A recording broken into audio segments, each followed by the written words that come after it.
Are we live? Hold up. Wait a second. Is it Saturday Night Live already? Wait. Is it Tuesday? Oh no, it's Saturday. Okay, we're good. We're good. What's up, guys? It's Mike, a guy who loves Star Wars. We got a lot to talk about tonight, okay? We're still talking about this last episode because there's so many questions that still need to be answered, like what's in the freaking crates that the Night Sisters are giving to Thrawn to bring back to this galaxy. We're going to talk about all of it, so don't worry about it. We'll get into all of it, and I got some new theories about who is calling out to Balin. We'll talk about that as well, and we're going to get into all of this. But how is everybody doing on this fine Saturday evening? How are you guys doing? Smash a freaking like on this video, and let's dive right into all this, huh? Let me open up the chat so I can see what you guys are talking about. Jay says, hi, Mike. What's up? Mike says, do you think the Hellers... Oh, sorry, Jay. Do you think the Hellers can sniff out the Force, and basically be a canon version of the Vorsners? Sure, I definitely pronounced that incorrectly. But no, I don't think so. I don't think that's what's going on here. I don't think these hounds can smell the Force, because if they could, then I'm sure Thrawn would have found Ezra a long, long time ago, you know? Austin says, maybe in those crates are parts of the Zillo Beast. Interesting. I don't think so, but maybe. Cat's Paw, what's up, says, doing good.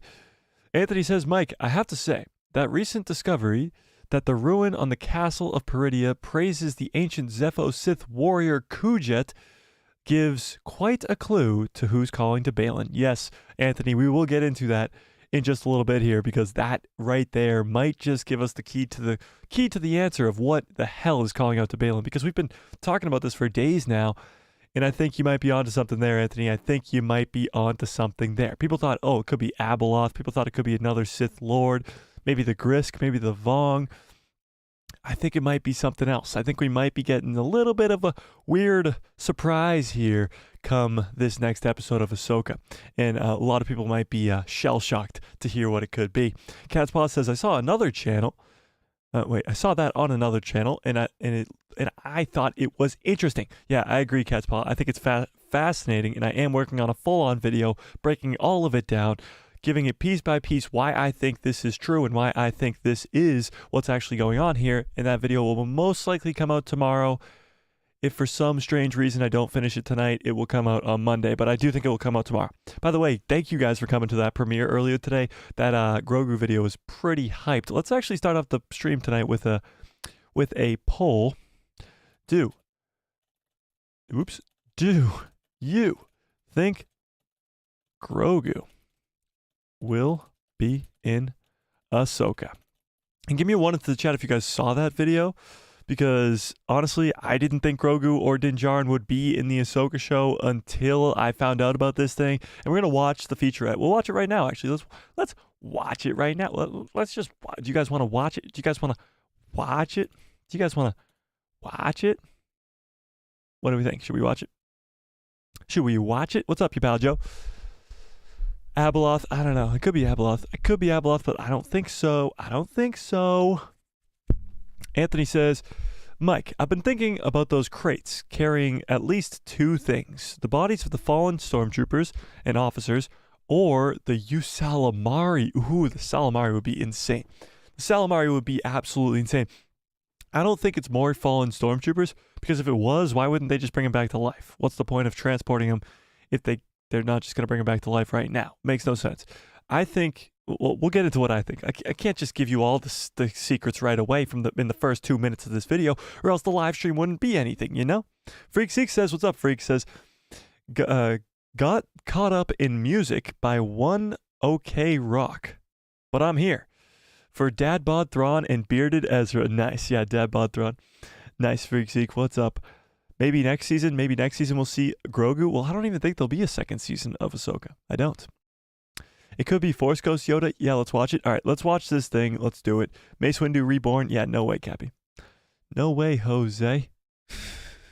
All right, let's watch this thing. So, Star Wars themselves released this. They released this featurette about Ahsoka and Anakin's reunion. And it's quite cool. We'll watch the whole thing. It's only about 1.5 minutes. We'll watch this whole thing right here. Let me pull pull it up right here. What the hell? Do what I want you to do. Why do you do this? Got it. There we go.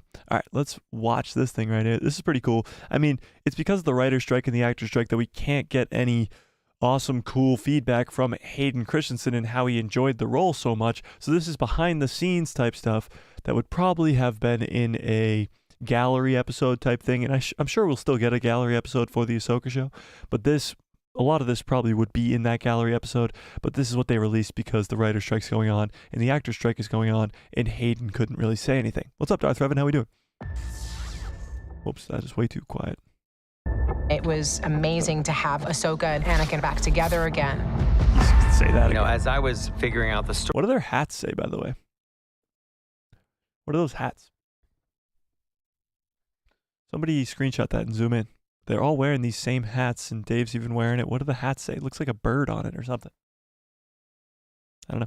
Figuring out the story for Ahsoka, I just really thought, well, there's an opportunity I could bring Anakin and Ahsoka together. It's just awesome. I didn't expect to see you so soon. Anakin. When I got the phone call to talk about being a part of the Ahsoka project, I was thrilled. One is never too old to learn, Snips. I met Hayden when I was 16, and we were That's pretty cool. They met when they were 16 in an acting class. in acting school together over a summer. And to have that kind of history with him, it really was like seeing my old friend. It's nice if it's like a genuine sort of recollection of like, oh, I've heard that before. I've heard that before. So damn cool. It just So was damn really, cool. really powerful for Ahsoka to see her guard come down. You lack conviction. You know her as a stoic, super powerful, on top of it, warrior. And all of a sudden, she's Padawan again. I'm here to finish your training. Putting on the Anakin costume, getting to wear those Jedi robes, it kind of blows your mind every time. I just feel very grateful. There's hope for you yet. We're all grateful, Hayden. We're all grateful. Now we're going to watch it back just to a certain point because there's something going on here, and I'm sure if you guys watch my video, you would know what I'm talking about. But it is still very cool to see Hayden behind the scenes. It's awesome. It's so cool he's finally getting what he deserved, okay? He's finally getting what he deserved, and all the crap that he got when the sequels were coming out was just stupid people spouting. It's a new word. Look it up. Might not be in the dictionary yet, but I just invented it. Spouting all this nonsense about how stupid his character was and all blah, blah, blah, blah, blah. But all the fans at the time knew what he was, you know? So it was quite cool to see this. I mean, I'm sure we'll get more with like a gallery episode or something, but because of the writer's strike and actor's strike, Hayden couldn't really come out and say anything. But let's rewind to second air, to right air. It's never too old to learn, Snips. I met Hayden when So if you guys saw my video earlier, you would notice that I pointed out this. In the top corner, right behind Anakin and Ahsoka, you got this little green creature that we know and love named Grogu. Now, why on earth would Grogu be even on the set of the Ahsoka show at any point in time? It really makes no sense at all. And they really kind of just put him in here to just like tease at us like, hey, look, Grogu's right there. Because when the next time we see him, the camera kind of pans over to show Grogu. I'll show you. Where is this? Right.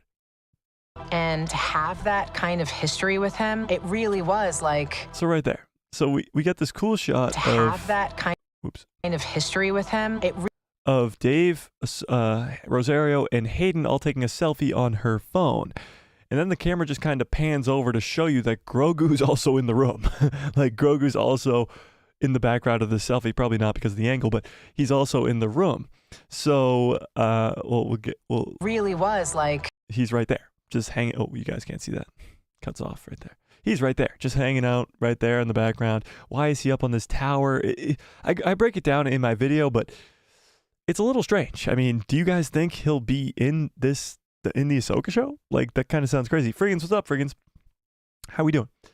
Yeah, I don't know. It's interesting. I had no intention of making a video about Grogu being in the Ahsoka show this week. I did not think it was going to happen. I actually thought that Din and Grogu would stay very far away from this show. And little did I know that we might actually see Grogu in this episode, not in this episode, but in this show. Now, it might be a post-credit scene, like Cobb Vanth in the Bacta tank in Book of Boba Fett, or Boba Fett taking the throne on Tatooine at the end of Mando Season 2. It could be like a post-credit scene, or it could be the final scene of the final episode, where Carson Teva and Harrison Dula are going around the galaxy, riling up all their friends to help stop Thrawn, because the New Republic is not going to help them. The New Republic has already said that they don't want to start a new war. But this war is coming regardless.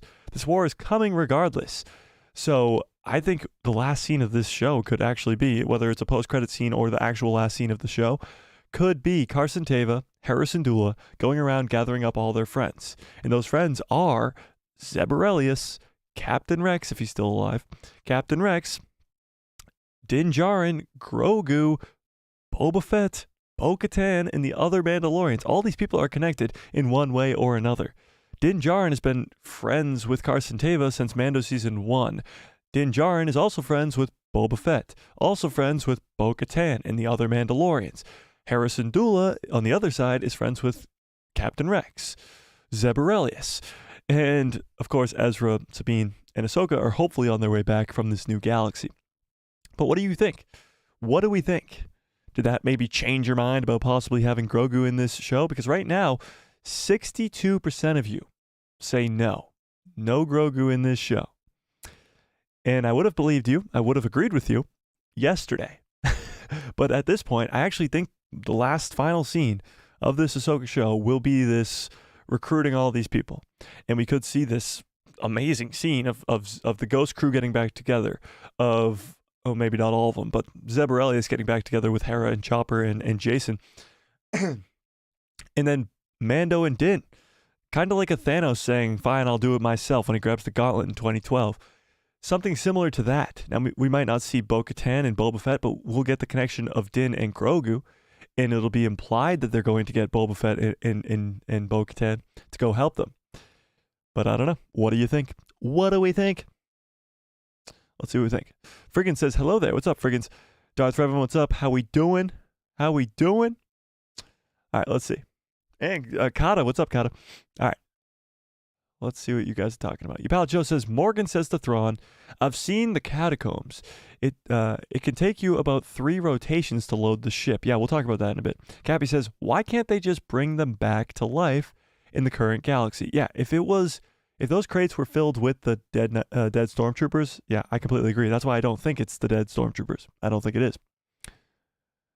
Dennis says, Ahsoka's connection to Jedi Fallen Order, Kujet, in the letters, and Thrawn's poster, Cal Kestis is coming into live action. Oh, and Thrawn's poster, Cal Kestis is coming into live action. I definitely think you'll see Cal Kestis in live action. I don't think you'll see him in the Ahsoka show.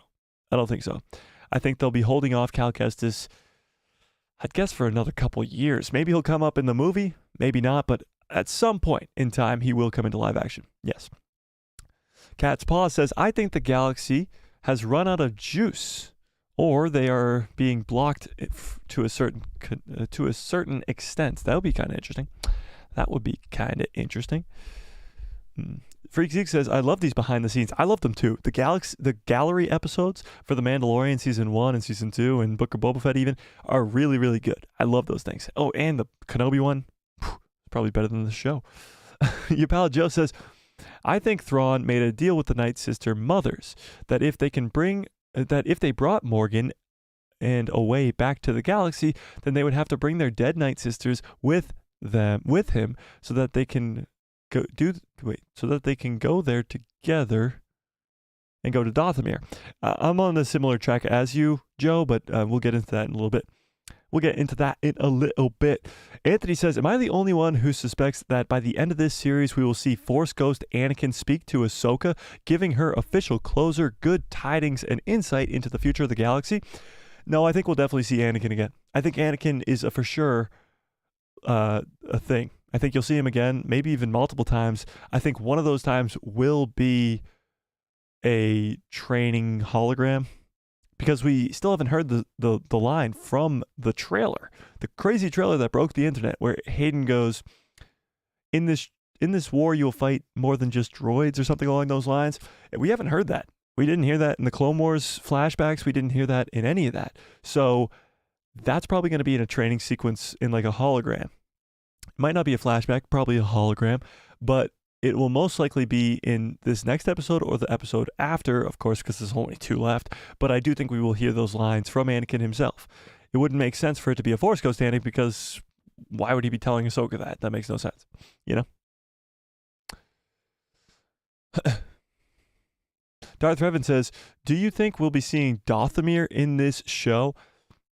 Maybe at the end of the show. Maybe Thrawn comes into the new galaxy and goes straight to Dathomir. It's possible. It is possible. Brandon says Grogu and Mando should be saved for Dave Filoni's possible Heir to the Empire movie. Well, they'll definitely be in the Heir to the Empire movie, but somehow they have to set up Mando Season 4. Mando Season 4 is supposed to come out before the movie. In the way that The Mandalorian Season 3 ended, there's really no segue to go right into The Mandalorian Season 4. Mandalorian Season 3, most people made fun of it because the way it ended was the Looney Tunes ending with it fading to black. That's the same way that every one of the original trilogy, all those movies ended that same way. So it's kind of an ending to the first phase, as it were, of the Mandoverse. The first 3 seasons of Mando and the Book of Boba Fett were that first phase of the Mandoverse. Now Ahsoka, probably Skeleton Crew, Mando Season 4, all that's going to be in the second phase of this Mandoverse. And then you're going to lead right into the movie. So somehow we have to set up The Mandalorian Season 4. And right now there's really nothing setting it up. So I think the Ahsoka show might have to do that by showing us Din and Grogu at the end of the show. Mainly Minimal, what's up? Mainly says, where do you think Luke is during this time? Well, he's probably at his Jedi Temple, probably starting it up with Ben Solo, which would be so cool to see. But yeah, I think he's probably pretty busy starting that Jedi Temple, trying to get some younglings, trying to get some other Force sensitives at his temple. But I would love to see some of that, definitely. I do think you'll see Luke in Dave's movie, at the very least, in a few scenes, if not a main character of taking down Thrawn, but we'll see. Zeke says, if Abeloth is coming, then that is material for a new trilogy. Yes, I think whoever this new threat is, this bigger threat, this overarching threat, is going to be that threat for the next trilogy. But I don't think it's Abeloth. I don't think so. Austin says, the New Republic doesn't know what they want. It's not that they don't know what they want, it's that they don't want to start another war. The galaxy has been at war since the Clone Wars. It goes straight from the Clone Wars to the Rebellion versus the Empire. And finally, we're at some sort of peace in the galaxy with the New Republic, and they don't want to go back to war. They just don't. And it makes sense, but it's leaving them vulnerable to not only Thrawn, but also the First Order that comes in and takes over anyway. So we'll see that for sure. Cappy says, the Star Wars Avengers? No way. Yeah, it pretty much is. I mean, it's just getting together the mightiest heroes of the galaxy, but guess not Luke. Luke wasn't invited. Luke's kind of probably like the Captain Marvel, who's going to come in at the very end and save the day, you know? Brandon says, Jason, Hera, Ahsoka, and Ezra could meet Luke. What the hell? Oh, could meet Luke at his new Jedi Academy, and for his help against Thrawn as Ahsoka's post-credit scene. Ooh, that would be cool. They go to Luke's Jedi Temple for a post-credit scene to ask him for help. Whew, that would break the internet for sure. Kata says maybe Thrawn's defeated in this new war, and this is the reason the New Republic thinks the First Order is a joke. Or maybe the First Order is able to rise to power so easily because Thrawn weakened the New Republic for them. What do you think about that? Friggin says, I love it when there's Star Wars content like this and it gets the fandom buzzing with theories and speculation. Absolutely. 100% me too. It's so great to see the Star Wars fandom really buzzing like this. 100%. It's amazing. I mean, not only are the view numbers and the subscription numbers, all the numbers on the channel are so high up, not only because you guys are the best, but also because of the hype for Star Wars. And that's a great place to be. That's a great place to be. Cat's Paw says, I just know how they can wrap up everything in 2 episodes. Oh, I just don't know how they can wrap up everything in 2 episodes. I know. We're running out of time. we are running out of time, ladies and gentlemen. So we got to get hitting the ground running here in these next couple episodes. Cappy says, why would Boba come? You would have to pay him. He has no other reason to come save the day.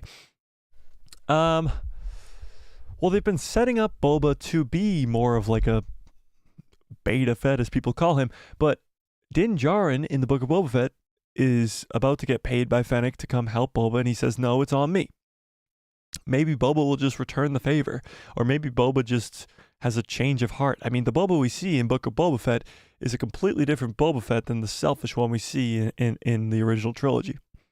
But he did go through a life-altering going into a Sarlacc pit, you know? Anthony says, honestly, I wouldn't be surprised if it's the Zepho, the Rakata, the Yuuzhan Vong, the Grisk, and ultimately Abeloth all end up playing some sort of role in the Mando trilogy. Oh my god, all of them? That would just be ridiculous. I could see the Rakata because they would be an ancient species by now, and I'm sure there's only a few of them left. I could see the Zepho because we're going to talk about that in a little bit here. The Yuuzhan Vong, maybe, and the Grisk, maybe. You'll probably have one or the other. And then Abeloth, I think, is a little bit far-fetched. I would, frankly, be extremely surprised if Abeloth was this threat. Like, beyond surprised if Abeloth was this threat. Kata says, maybe the Kojet, or Kojet, whatever it is, learned Darkseid from the Night Sisters. No, I don't think so. Imagine that Thrawn would go to Endor reviving Vader. Oh, what if Thrawn just goes around reviving everybody? I doubt it. Friggin says, if they can resurrect dead Night Sisters, then they can resurrect Maul. # no one's ever truly gone. I know.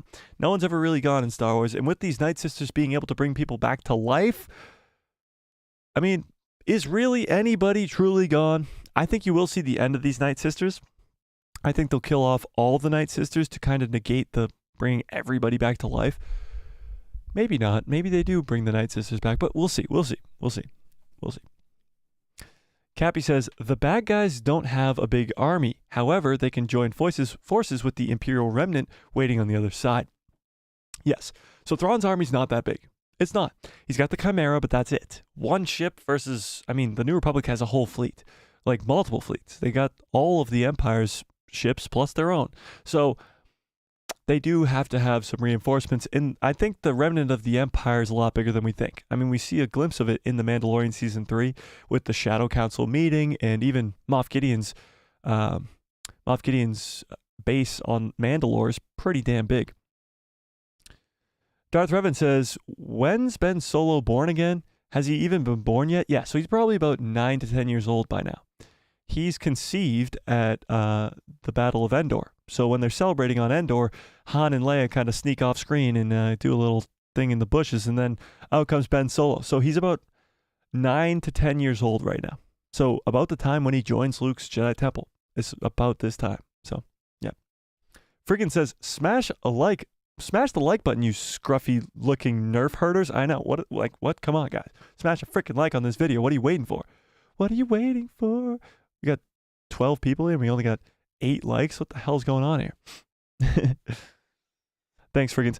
Revan says, also, I believe either Ezra or Ahsoka or both are going to survive post-sequel trilogy, and Luke never started the formal Jedi Temple, just an academy. They could have easily been doing their own thing somewhere else. I agree with that. I think Ahsoka or Ezra, or maybe both, could survive the sequel trilogy. Along with Jason Syndulla and Sabine, maybe even, and some other Force users. I mean, Grogu's the future. He really is. And I think you got to build around him with the Jedi Temple, for sure. And maybe Rey's involved. I mean, I'm sure many of you would hate that. But maybe Rey's involved. And Finn and all of them. Memphis Piper, what's up, Memphis, says, I find this lack of faith in Abeloth disturbing. I know. I just don't see it. I love the Mortis gods.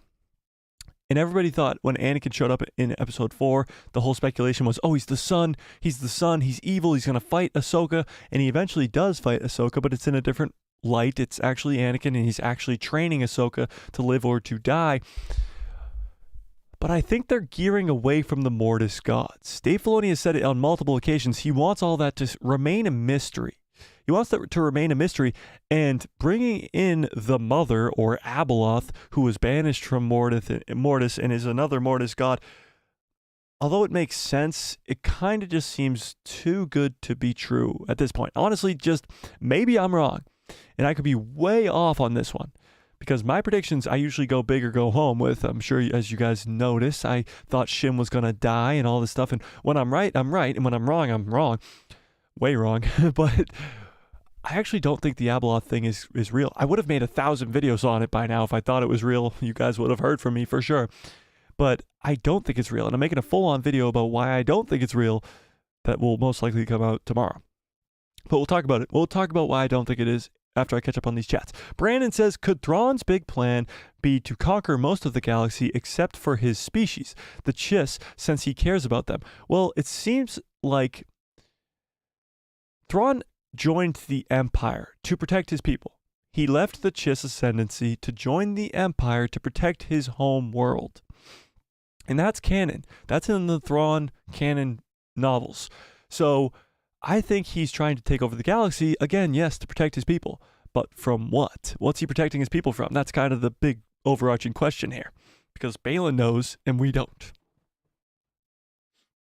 Dennis says, all three will be stuck in the New Beyond. All three, Sabine, Ahsoka, and Ezra will all be stuck in the New Beyond. Ahsoka Season 2 will have them find a way back. To fight against Thrawn. Interesting. I don't think so. I just don't. John Groom, what's up, John? Says, evening all. How we doing?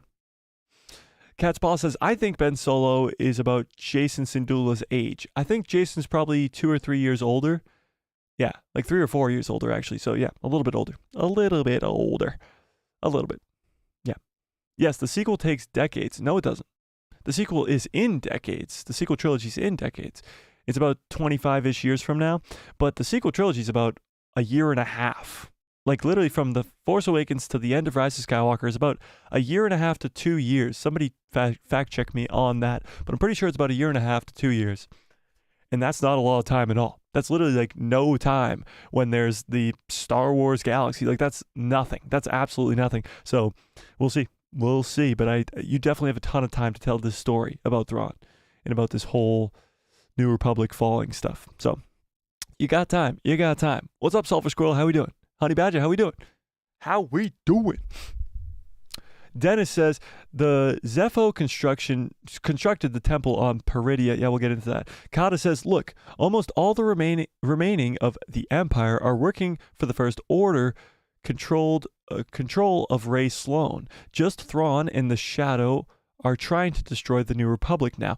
I don't think so. I think the remnant of the Empire, at least right now, is all kind of on board with getting Grand Admiral Thrawn to take over the galaxy. I think when Thrawn fails is when they're going to flip the switch, and that's probably when Snoke's going to show up, and that's when the First Order rises to power. I think we'll see that at the end of Dave's movie and towards the end of all this stuff, but I think they're going to flip a switch. I think right now the entire remnant of the Empire is on board with Thrawn, but I think Thrawn is going to fail, and we'll see why, I guess.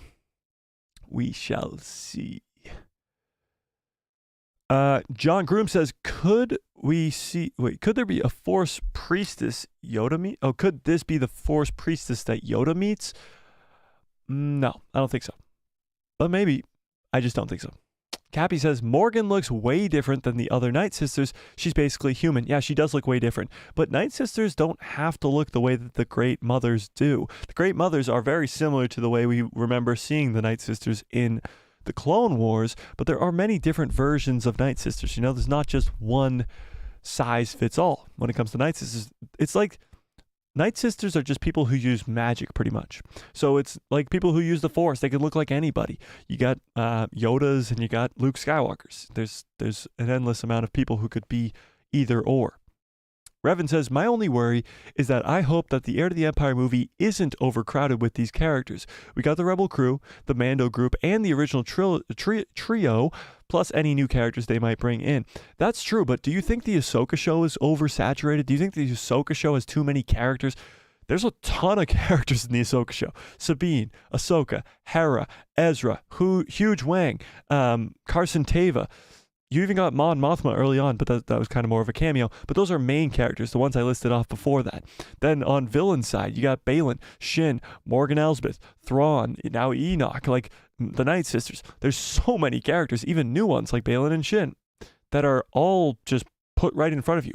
But Dave Filoni is so good at giving each character such intricate storylines that are all colliding with each other. Like Shin, the mystery behind Shin is insane. Balin being called to something over here, like all that is going on, whilst this whole crate thing with the Night Sisters is going on with Grand Admiral Thrawn, whilst Huge Wang is telling Ahsoka all about the beginning of the Jedi on their way here, whilst Hera Syndulla is on her way to Coruscant with Carson Teva, probably to lose their job, whilst Luke Skywalker is making his own Jedi temple, whilst we're all sitting here saying whilst a million times over again when it's not even a freaking word in the English language.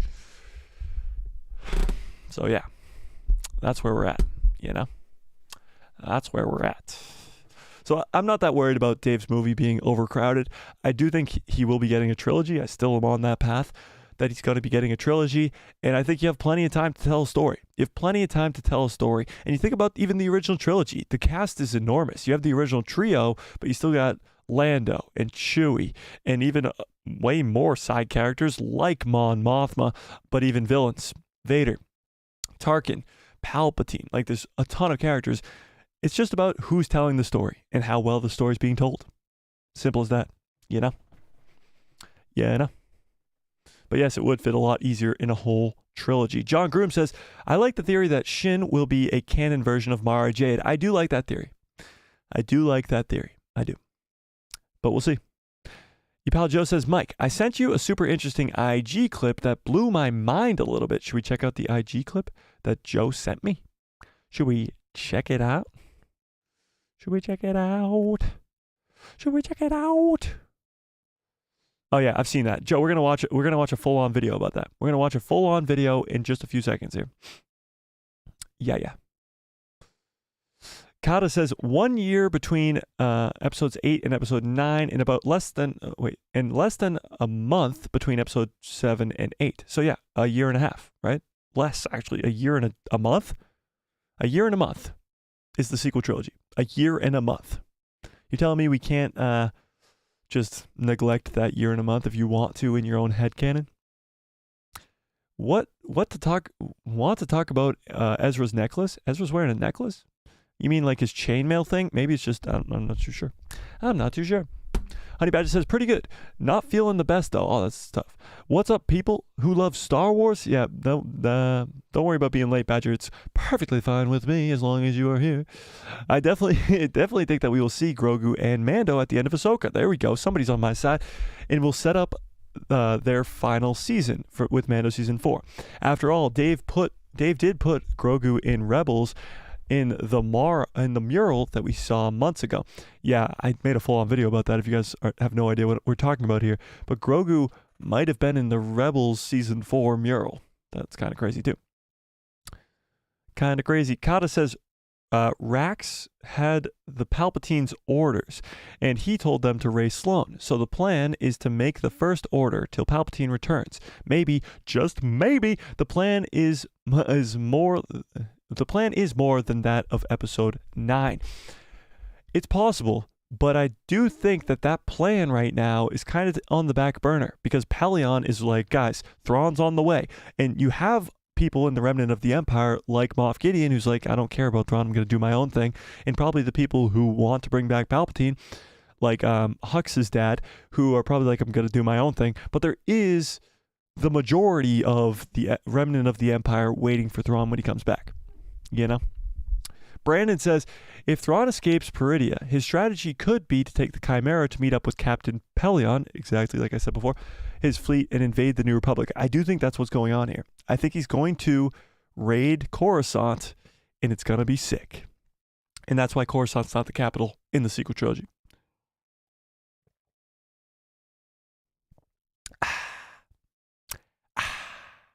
What do we think's in my cup tonight, ladies and gentlemen? Any guesses?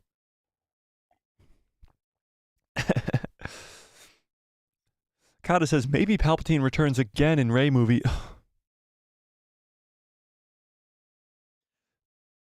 No. No. Sulfur Squirrel says, why are you saying huge Wang wrong? What? No, I'm not. I just said it right. Kata says, this time it's the real Palpatine. No, God, please no. No. What did I miss? Sulfur Squirrel, you missed a lot. You missed a whole shit ton. You know what you missed? You got your 2nd month badge. That's pretty awesome. If you guys want to become a member, support the channel, get access to awesome, cool giveaways, because we're doing the 2nd giveaway of all time on the channel, and it's a Captain Rex Lego helmet, which is so damn cool, and we're doing that for the finale of Ahsoka. If you want access to all those cool, awesome features, members-only Discord that will be opening up in just a few weeks here, access to do call-ins, which we're going to be doing in just a few weeks here, and giveaways and more stuff like that. Become a member, support the channel. There's a link in the description below to become a member, or hit that join next to the subscribe. Where was I? I believe the future of Ahsoka, Ezra, and Sabine, Jason, Grogu, and Din is in this other galaxy. It could be. Maybe they make a Jedi temple in this other galaxy. It's possible. But it is a big galaxy, so you never know. FreakSeek says, new words are being made this stream? Yep, it's true. I don't even remember the word that I was saying, but yes, we made up some new words already. And we're only 36 minutes in, ladies and gentlemen. Revan says, if Shin is Mara Jade, then who's Luke? Luke Skywalker.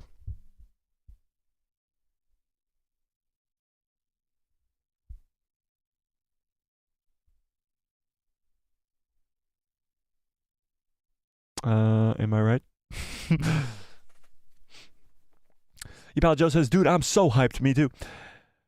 When Thrawn threatened the Purgles, oh yeah, that was tough. Hopefully these Purgles don't all die, because I like the Purgles, you know? Let's not kill them all. Let's not do that. FreakSeek says, watch Sabine be jealous that Shin makes moves on Ezra. Ooh, Shin and Ezra? Oh, a love triangle thing? That would be hot. I mean, quite intriguing to the story. Cappy says, I wonder how Thrawn's ship is going to come back to the main galaxy if it's not like the Eye of Sion is big enough or the Purgle can swallow them. I think the Eye of Sion was created to bring the Chimera back. I think that's why it was created the size that it was, to bring the Chimera back. I think that's why it was crafted that way. And even Huge Wang says that it is a giant hyperspace ring. It is supposed to be a loading dock for a ship, and that ship is the Chimera. So yeah. Anthony says, Mike, there's enough material for a collection of miniseries / series or shorts or animated tales or novels or comics. The Mandalorian was meant to have a companion novel in 2021. Really? Why didn't it? Interesting. But yeah, there's so much story here. I mean, it's 30 years between the original trilogy and the sequel trilogy, and we're just scratching the surface of the beginning of this whole tale that's being told here. Yeah. You think whiskey's in my cup? Bourbon? God damn, guys. Jeez. Coffee? No, I don't drink coffee. I also don't drink alcohol, but that's another thing. Austin says the real sequel trilogy. Dave Filoni could be making the real sequel trilogy. And to answer your question, it's water. It's water. Miguel, what's up? Miguel says, Grogu rides the Mythosaur and will kick Thrawn's ass. I mean, you probably see that. I mean, you'll most likely see that in the movie. That's what they're gearing up towards from The Mandalorian Season 3. That's why we see the Mythosaur. That's why Grogu looks at the Mythosaur, senses the Mythosaur. And that's why we didn't see the Mythosaur fully in The Mandalorian Season 3. They're saving it for that movie. They're saving it. Honey Badger says, I'm just hyped because we have a slight chance of getting 2 more trilogies before 7, 8, 9 and after. Yeah, one before and one after. Yeah. I mean, the sequel trilogy might just be smothered to death by these trilogies around it that are just better than it. It's possible. Kacha says, Thrawn makes it back to the galaxy. Ahsoka and the crew will be stranded in the new galaxy, ending in a cliffhanger. That would suck. That would suck big time. I mean, the whole gist of this season is to get Ezra back, and then that would be a failure. A big time failure. And if all the Purgle are dead, then there's no way back, and then we're just screwed. But maybe that's what the Skeleton Crew show is about. Maybe the Skeleton Crew is supposed to be saving Ahsoka, and we just don't know it. Skeleton Crew is going to introduce us to all these new characters like Jude Law's Jedi who survived Order 66, these new cast of children, kid heroes, and maybe their whole mission is to kind of save Ahsoka. Not like their mission is to do that, but they just happen upon Ahsoka, Ezra, and Sabine, and then they have to bring them back. That is possible. What if all the Purgle die in this next episode and they're trapped in this new galaxy? Guys, wait. Miguel, you might be onto something. Oh, wait, who said that? Honey Badger, you might be onto something. Or wait, no, who said that? Katja, you might be onto something. Yeah. Anthony says, I see I'm not the only one who thinks that Grogu being the one to connect to tame the Mythosaur, making him very significant as a Mandalorian Jedi in the culture's history. That's true. The last person to tame that Mythosaur was the, what do they call him? The Great Mandalore or something? I forget what they call him. Yeah. Kata says, I literally guessed that Palpatine would be in episode 9 before it came out. Did you really? That's funny. Yeah, one of my friends guessed that Rey was a Palpatine. Literally, when Force Awakens came out, and I was like, you're stupid. But then I was like, nope, Disney's stupider. Honey Badger says, unpopular opinion, I think that Shin will catch feelings for Sabine, or at least will want her to save her because of how she looks. Oh, because of how she looks at her in episode 6, and is concerned about Balin's deal with her. Oh, I get you. So you think that Shin and Sabine are going to be together? Hot. Darth Revan says, I always liked the idea of Ezra and Ahsoka starting their own order and making another Jedi temple as like a failsafe, since the order already fell once, and they come in once Luke's academy falls. Yeah, I think that's possible. I mean, Ahsoka saw the real Jedi Order and how it fell. Luke wasn't around for that. He wasn't around for that. So I think you might actually see that with Ahsoka and starting up a new Jedi temple with Ezra and maybe Jason and all these other people. Sabine, maybe even Grogu, maybe even. So you might see that. You might see it. For sure. Maybe after Dave's trilogy, though. Probably won't happen until after. Miguel says the Purgles are all dead because someone or something is killing them when they get to Peridia. Well, no. Balin explains that this is where they come to die. It's kind of like salmon, I think, do this. Or is it salmon? What fish swims? They swim to the same spot somewhere and they all just die there. I forget what fish it is, but some fish in the world does that. And this is probably very similar with the Purgle. John says, Shin equals Mara Jade, Luke equals Ezra. Well, Luke equals Luke, but I get what you mean. The Luke version of Heir to the Empire equals Ezra. And imagine how Sabine would feel about that. That would be a tough one. That would be a tough pill to swallow if Ezra actually did think of Sabine as a sister now and was like, I found somebody else. I'm sorry, but her name is Shin, and her last name is literally Haughty. So I waited 10 years, and you took forever, so I just moved on. Yeah. A cup of Jawa juice, that's exactly what it is, Joe. Or blue milk, it's Jawa juice. Yep. Yeah. Kata says, if the ring has 7 Super Star Destroyer engines, so the Empire has 5 Super Star Destroyers now, because we saw 2 of them get destroyed, not 5 of them. Not necessarily, because we don't know where they got those other hyperspace things, the engines. We don't know. Pro Mike Connor, what's up? Says, what's up? How we doing? Spotchka? It could be Spotchka. Miguel says, the honey badger is the most dangerous mammal. Ooh, god damn. And he's in our chat right now. Guys, watch out for that thing. Zeke says, get some fresh green milk from Oct 2. I know. I've actually, I was going to say I've never been, but I thought you meant Batu. I've never been to Galaxy's Edge, and it's a bummer, guys. It's a bummer. You want to buy some death sticks? No, I'm good. Anthony says, Mike, the Mandalorian Publishing Company was supposed to comprise a novel which was written then canceled, and a comic book series which exists. I have seen the comic series, yes. Wait, I knew about Jude Law being in the show, but I didn't know he was going to be a Jedi. Yeah, Jude Law's character in Skeleton Crew will be a Jedi. A Jedi. Yep.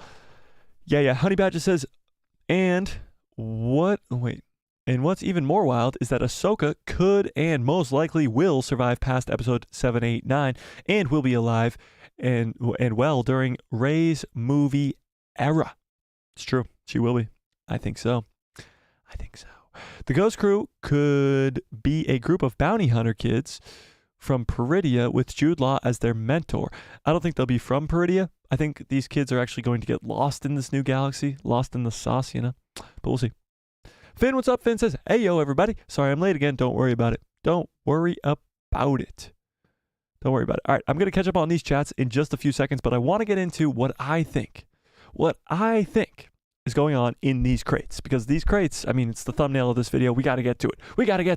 So what do you guys think? First of all, we'll start there. What do you guys think are in these crates that the Night Sisters are making Thrawn take? So here's kind of the TLDR on the situation. Thrawn crash lands here with Ezra. Ezra somehow just gets away. Thrawn somehow lives. His whole army dies. He strikes a deal with the Night Sisters. He says, bring my army back to life and call out to Morgan Elsbeth in the new galaxy, in this old galaxy, and if you save me, I will take these crates with me to the old galaxy. And that doesn't seem like a fair deal. Why do the Night Sisters really, really want Thrawn to take these crates back with him? What's so important about the crates? What's in the crates? What's in the box? What do you guys think? Let's go to the class first, and then I'll give you guys my thoughts. Friggin' says, what's in the box? I know, right?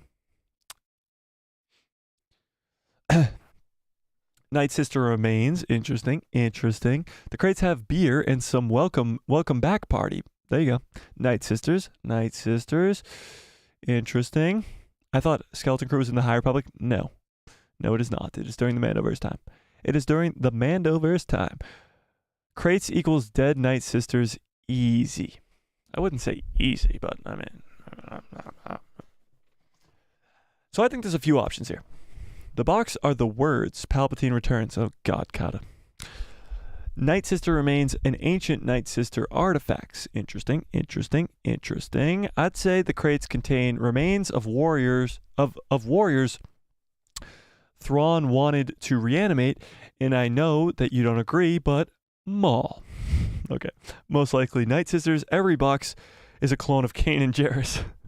Hashtag cloning. Maybe some dead Night Troopers, Night Sisters, and they are trying to take them back to Dathomir to revive them in their home world. Did Palpatine have contact with the Night Sisters, or were they rivals? Well, he kind of sends Grievous there to kill them all, in a way. So I don't think they were friends. Ancient Sith remains. Mother Talzin's relatives.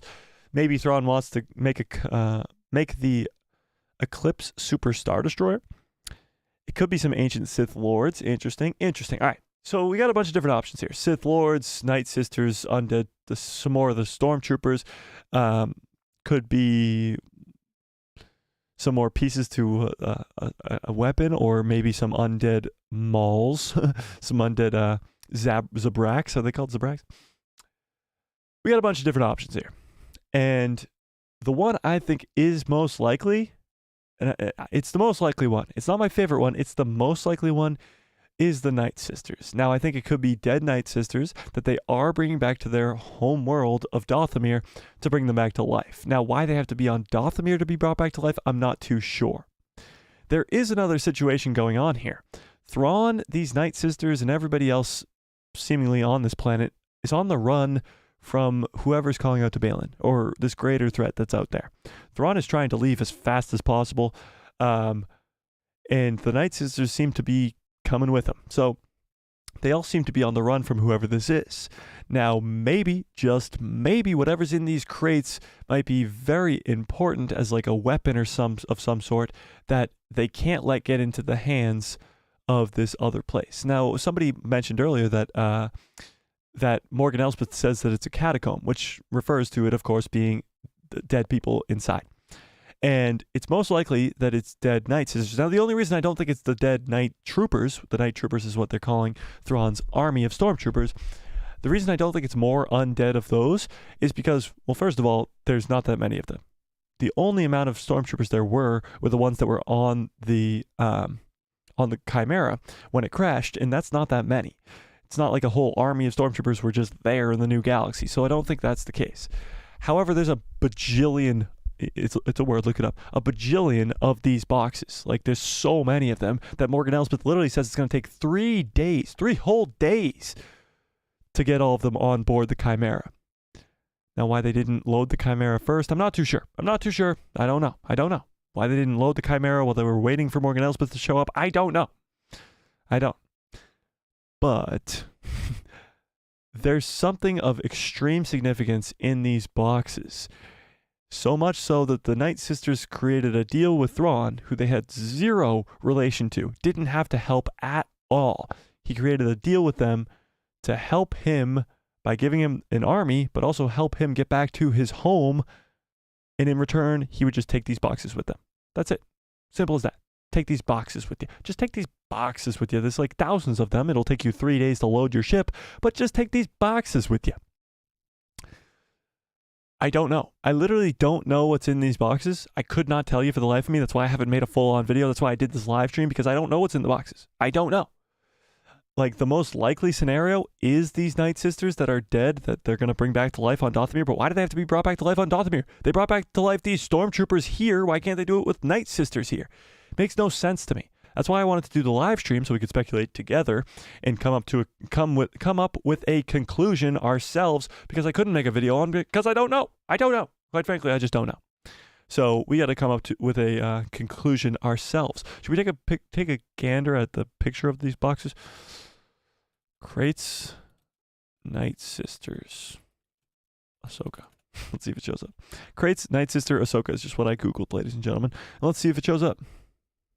Oh, it does. Cool. Actually, wait, it doesn't. I lied. Where is this picture, though? I know I have it here. Let's just pull up this one. Let's just pull it up. Found it. All right. So this is the boxes in question, okay? Let's take a gander over this. I'm going to take my sweatshirt off, guys. It's wicked hot down here. It's wicked hot. I'm getting sweaty. We're getting sweaty tonight, ladies and gentlemen. We are getting sweaty, okay? So take off your sweatshirts, do some jumping jacks, and let's get some sweat going on in there. Let's get some sweat going on in there. Throw Grogu to the side. Grogu's coming later. Get your Vader shirts out. Get your night troopers out. And let's get some hype going in the chat, please. What's in the box, ladies and gentlemen? Let's get sweaty. Let's figure it out together, and let's do some investigation. So we don't have much to go on here. There's only few images of these boxes online, and that, again, leads me to believe that Disney's trying to hide something from us, that Lucasfilm's trying to hide what's in these boxes because they want it to be a big reveal. That's what they do with this stuff. That's why you didn't hear anything about Luke being leaked. You didn't hear anything about I'm talking about The Mandalorian Season 2, by the way. You didn't hear about Luke being in the Book of Boba Fett either. Like, all that stuff gets kind of really tightly kept a secret. And I think there's still a big twist coming because of what Ray Stevenson was saying at last Celebration. But let's take a very close look at what's going on right here. So we got some boxes here. We got some Night Troopers taking those boxes over there. Some Night Troopers taking some boxes over there. But look, in the background, you see already so many boxes are there. Let's zoom in. You got 1, 2, 4, 6, 8, 10, 12, maybe like 20-ish, 20 plus, so that's about 40-ish, 30 to 50-ish boxes right here. And this is just them loading it in this last episode. This is the first day. Morgan Elsbeth said it would take 3 days. So you're talking about hundreds upon hundreds of these crates. Every last one looking the exact same. Let's take a close look at this box right here. It's got a gold like line on the side here. It looks very purposefully designed, kind of. I'm trying to zoom in on it specifically, but it's not letting me. Oh, there we go. That's better. That's better. So it's got this gold thing on the side. It honestly looks like maybe something in carbonite because it's got the lights flashing on the back, very similar to the carbonite with Hans. Do we think it could be something still alive that's being kept frozen or something along those lines? Something that's alive in there that's in carbonite or it's cryo freeze or something along those lines? What are we thinking? Because elegant design on the side. This is clearly crafted to be of some significance because they've crafted hundreds of them.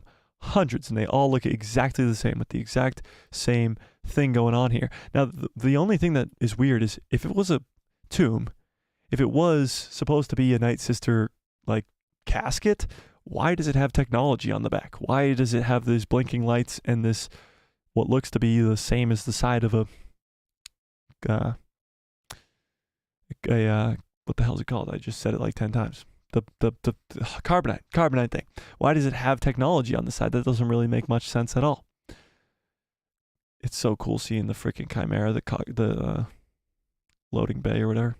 Pretty damn cool. Pretty damn cool. But hundreds of these things. What are we thinking? What do we think is going on here? What's going on here? What do we think?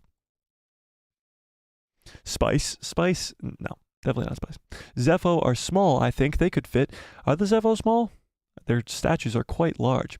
They could be they look too small to be a coffin. Interesting. I kind of agree with that, honestly. The Night Sisters we see in the Ahsoka show are pretty damn tall, and these don't look too big. These don't look too big.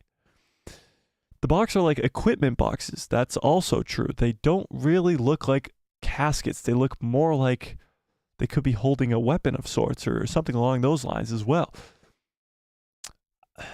Interesting. It's Zepho remains or artifacts. There was Zepho writing on the Jedi Temple / castle, which they are in, which means that they're probably the original builders of this castle, meaning the catacombs have Zepho remains and artifacts. But why would the Night Sisters want Thrawn to take these to the galaxy, to the other galaxy, to the original galaxy? We need a name for these two galaxies. Should we like go OG galaxy versus just call it Peridia? I don't know. We should come up with some funny names for these galaxies. But why would they want Thrawn to take these Zepho artifacts, if they are Zepho artifacts? Why would they want him to take them back to the galaxy? It makes no sense. Makes no sense. What did Ray Stevenson say at last celebration? Oh, great question. Ray Stevenson said at last celebration that he said to us, you guys should not, he pretty much said, expect the unexpected. And he said that there was going to be a big twist. No. What he said was, things aren't as they seem. And we're kind of getting what that means here. Because Balin was a cool character when he was first introduced. But now he's so much cooler because he's got this whole knowledge that we don't know about. This thing coming. And something coming. Something's not as it seems. And Ray told us about that months and months and months ago. First Beyond and New Beyond. That's pretty good. That's pretty good. Swagger, what's up? Swagger says, what's in the boxes? Something ancient that can replenish Dathomir? Perhaps these boxes act like a seed bank. Ooh, a seed bank. That would be pretty cool. Probably to rebuild Dathomir. But rebuild it to what? These can't possibly be... They can't possibly be... They can't possibly be... What? Where the hell did this go? There it is. They can't possibly be coffins. They're too small. Like, look at, this can't be like more than 5 feet long. It just can't. Let's say these stormtroopers are all about 6 feet tall, and that's being generous. If this stormtrooper laid flat, across the ground next to this box, it would be way longer than it. So they would have to literally just stuff these dead Night Sisters into these boxes. And we saw some Night Sisters, they're pretty tall, and they would not look like they would fit in these boxes. And there's hundreds of them, and they're all the exact same. You would think some of the caskets would be different or something along those lines, you know? I don't know. I'm beginning to think, as we have this conversation longer and longer, that these aren't Night Sister remains, honestly. Anthony says, Ray Stevenson said, is he a bad guy? Is she a bad guy? Yeah, he said some pretty interesting stuff back at Celebration that really made us confused, you know? Were the crates already there, or did Morgan bring them in the ring? No, they were already there. They were already in this weird temple / castle / whatever you want to call it that was in the side of this mountain. Cappy says, armor to house all the resurrected Night Sisters like Marok. Armor? But the Night Sisters don't wear armor, you know? Honey Badger says, it could be coffins. Night Sisters aren't that tall, and it definitely looks like they could all they could fit a body, especially a dead one. It doesn't. But the Night Sisters aren't that small. They aren't. They aren't. They are not. In the catacombs. Yeah, it's called the catacombs. So it's most likely, I don't know. Doesn't have to be a fully formed being, just sorted remains. Ooh, that's true. Well, here's the thing. We got the Zepho connection going on that we're about to shift into in a minute here. The Zepho connection going on, which directly relates to Jedi Fallen Order. Then you have the Night Sisters, which again directly tie in to Jedi Fallen Order. We fight undead Night Sisters in Jedi Fallen Order, and it's so damn cool. Maybe, just maybe, that game is like the key to all of this. Jedi Fallen Order might be the key to all of this. It might just be. It might just be because the Night Sisters, the Zepho, it might all just be coming back to Cal Kestis. Might all just be coming back to Cal Kestis. Kata says, they can't be Zepho people. They were taller. Yeah, I thought the Zepho people were taller. Me too. It's Khan and his crew from Star Trek in those boxes. There you go, Zeke. Now we're talking. Now we're talking. It's the cast of Star Trek. Michael Malone says, do you think Baylan wants to recreate the Order with Sabine and Ezra? Probably why he doesn't want to kill Ahsoka. He definitely didn't want to kill Ahsoka. That's true. And I don't think he wants to restart the Order. He has something bigger going on. He says that, like, the shift between good and evil, in this last episode, he's like, the shift between good and evil is too much. He's like, it keeps going back and forth, and it's an endless cycle. It's an endless cycle. And he says, I want to start from the beginning. The beginning. And do it the right way. And he's like something that he even says, like, Thrawn, even though he's very powerful and probably will take over the galaxy, it's a fleeting power. It's a fleeting power, and he wants a power that will last. Whew. Damn, I can't wait to talk about that. But let's stay on these boxes for a second. They could have folded up the Night Sisters to put them in the smaller boxes. Yeah, I doubt it. I seriously doubt it. Darth Revan says, it's possible that it's like ashes or smoke because Marok turned into smoke. So maybe it's not bones and stuff, but magical dust. I don't think so. I think Marok did turn into smoke, but that was like the Night Sister magic inside of him. I don't think he was fully smoke because his body doesn't disappear, you know? It's the same thing as Savage Opress. Savage Opress has the Night Sister magic coursing through his veins, and when he dies, that green smoke comes out of him, but his body doesn't disappear. His body doesn't turn into dust. So, yeah. Brandon says, since the Chimera crashed on Peridia, could Thrawn and Enoch be the only survivors of the crash while the rest of the crew is dead? I actually think Enoch might be dead too. I know he talked and had words, but so did Marok. Sulfur Squirrel said, what are the Zepho? Great question. Absolutely fantastic question. For those of you who don't know who the Zepho are, here we go. If you didn't play Jedi Fallen Order, which is the first of the games with Cal Kestis, then you don't know who the Zepho are because that's pretty much the only appearance of the Zepho. I still think that the weird mechanical thing from the first episode or the second episode, whatever it was, of Bad Batch Season 2 is Zepho technology, but that's a whole nother thing. That's a whole nother thing.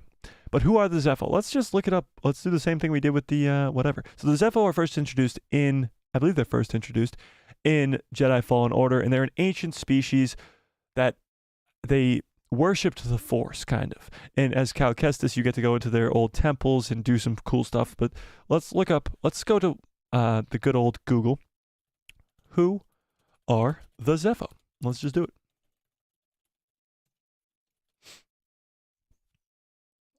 This is what they looked like in, this is some, let's take a look at some of these images. This is what they looked like. This is the armor they had. This is like kind of what you see in Fallen Order. Like that stuff. Like, look at how cool that is. Dude, imagine them in live action. Do you think this is what we could be seeing very soon? This is who's calling out to Baylan? Holy shit, this could be so cool. This is kind of what you see in the Jedi temples, or the Zepho temples in Jedi Fallen Order. These are some of the statues, like you kind of see. Cal Kestis, that's Zepho. Yeah. So you see a bunch of statues. Now, I think Honey Badger said it when we first landed on this planet. When we first landed on the planet where the Night Sisters are and where Thrawn is and the Chimera is on Peridia. When they landed on Peridia, it seemed like a lot of the ruins on Peridia looked like Zepho statues. Let's see if we can find that actually. Peridia, Ahsoka. Let's see if we can find a picture of that. Why can't I spell Ahsoka? Ahsoka. There we go. Again, Disney keeping secrets here. Disney keeping secrets. Why can't I get like a picture of just like them flying down in the freaking thing? Come on. Ruins, maybe? If we put in ruins, maybe. Nope. Like they're hiding this from us. They know we're onto something. When you look up Peridia ruins in Ahsoka, like only 5 pictures come up and none of them are of Peridia. They're literally hiding it from us. All right, let's look up what the Zepho are, though. All right, let's just go straight to Wikipedia and let's read it up. Whoa. There we go. So, the Zephonians. There you go. The Zephonians. The Zephonians, or the Zepho for short, were an ancient sentient species native to the planet Zepho. Many Zephonians, that's a freaking great name, could wield the Force, which they referred to as the life wind, and those who did became known as sages.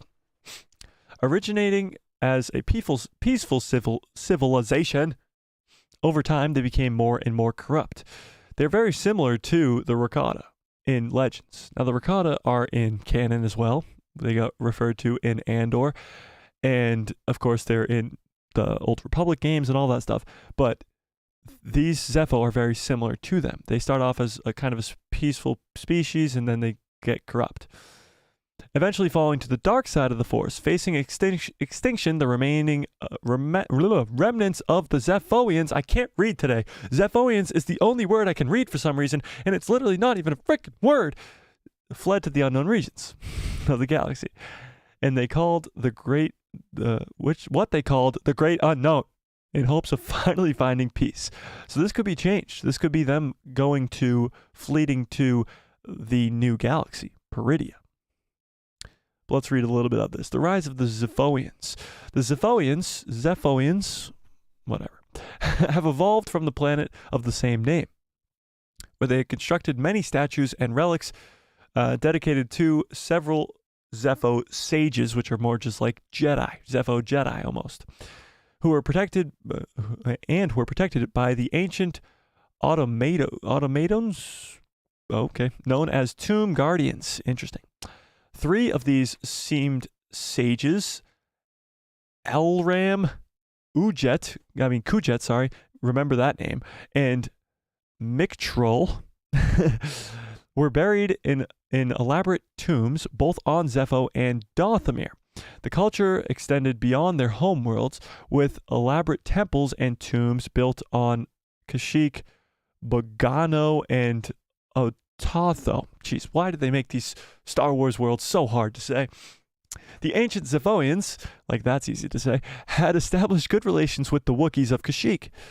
Bogano had a great and vast vault built of the Zephoians. As a result, the colony was believed to be a pilgrimage site due to the presence of the Binnog, a large creature of great importance in both Zephoian art and culture.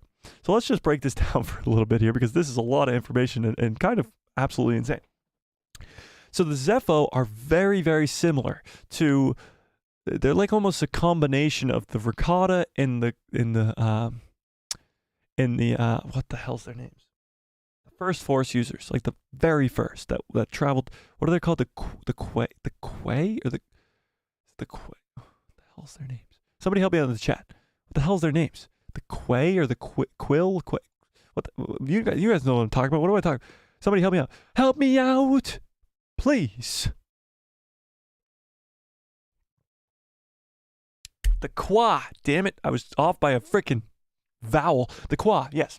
So the Qua and the Rakata like kind of combined. The Qua were like the first Force users. They were very balanced. They went and expanded the knowledge of the Force across the galaxy. When they came to the Rakata were like, we're going to use this for evil, and then kind of just killed all the Qua. But they seem to be a combination of the both of them. They start off as very balanced Force users. They grow this big empire stretching over multiple planets, and then they fall to the dark side. And when they do, a bunch of them kind of go to the unknown regions, or maybe even this new galaxy, and find out about possibly some enlightenment. There's some possible theories going around right now, especially because of what we're about to watch in this 1-minute video we're about to watch, but that the Zepho didn't go away here. The Zepho were still a species that existed, and that might just be what we will see with Baylan. Now, it's not considered a Sith Lord. Those people that they talked about, Kujet, he is not a Sith Lord, but he is a dark side Force wielder, like a Sith Lord, but he's a sage of the Zepho. Are you guys following this? Is this just nonsense to you guys, or are we understanding what the Zepho are? Sages of Zepho are pretty much just Jedi or Sith of Jedi or Sith. It's pretty much just the Force wielder of the Zephoian species. Are we with me so far? Zepho people became stones. Well, there's a lot of statues, yes. Kujet died. We don't know that. We don't know that for sure, but it is possible. I mean, hey, guess what? Palpatine died too. You know? So we're with me so far. All right. The fact that the Zepho are in the Bad Batch, season 2 of season 2 and Fallen Order franchise is definitely setting up something huge. Yes, I think it's definitely setting up something big, and I think Dave Filoni has had his hands in the cookie jar, even in some video games like Jedi Fallen Order. So let's see. Cal Kestis' last appearance in the canon timeline was 18 to 20 years ago. I have no reason to disagree with you, but yes, Ovo, I agree. I will catch up on all your chats in a second here, but let's watch this video. So this is Elliot Unleashed. I don't know. It's a 1.5-minute video, and it's very, very intriguing. I'm making a full-on video breaking all this down. It's going to be a lot longer than a 1.5 minutes. That'll hopefully come out tomorrow, if not Monday. So let's watch this video. In regards to Ahsoka episode 6, Tommy... So an absolutely huge thing was just figured out in regards to Ahsoka episode 6. Tommy Wall out on Twitter managed to translate these runes that show up when Baylan and Shin are leaving the Night Sister Temple, as these runes are actually part of the old Sith language. Part of the old Sith language. So not only are there Night Sisters here, Baylan says this used to be a Night Sister kingdom, now there's Zepho references, but now there's ancient Sith language references. And please, God, please, can I get some good cups follow orders in the chat, please? 1 hour and 12 minutes, that's pretty good for me. I got through this cup in 1 hour and 12 minutes. That's pretty good. That lasted a while. Please. I mean, I'm not going to keep the video going until I get some good cups follow orders. For God's sakes.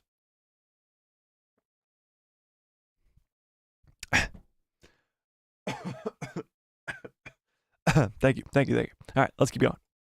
Ur-Kitat, and for some reason it's simply been flipped 180 degrees. Not only that, it was flipped 180 degrees. This is not a Sith language. This is not an ancient Sith language. This is an ancient Sith language on a freaking possibly Night Sister, possibly Zepho temple, or possibly catacomb, or possibly whatever. And it's flipped 180 degrees. So what this translates to is roughly, praise Kujet, ruler of all, may his reign last for AL. So it probably... Praise Kujet, ruler of all, may his reign last for all, forever, pretty much. Kujet, we just talked about, is one of the sages from the Zepho, and he was an evil one, a very, very dark side one. But let's keep going. Probably says something like last for all eternity.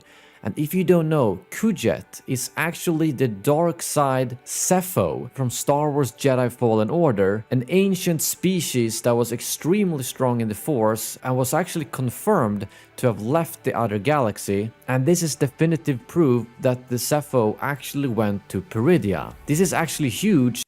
So it's proof that they're in Peridia. It's proof that they did, in fact, leave the galaxy, and it's proof that there's something absolutely insane going on this planet. Night Sisters. Zepho. Something calling to Balin. A Night Sister kingdom that used to stand here. A bajillion crates that are being loaded onto the... Like, something insane is going on this planet. Not only that, there's some naughty-ass turtles on this planet, too.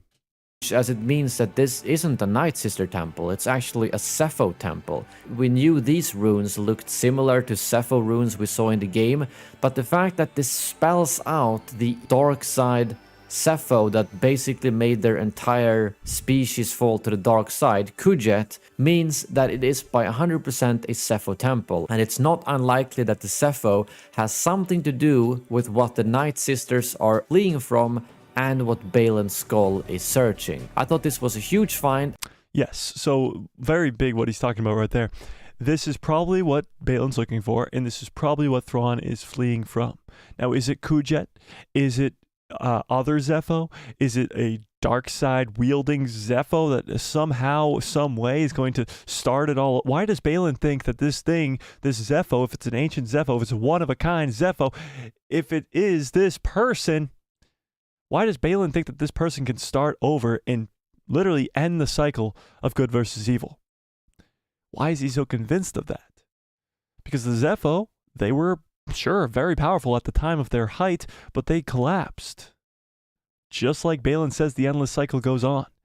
So why does he think that this will end the cycle? There's a lot going on here.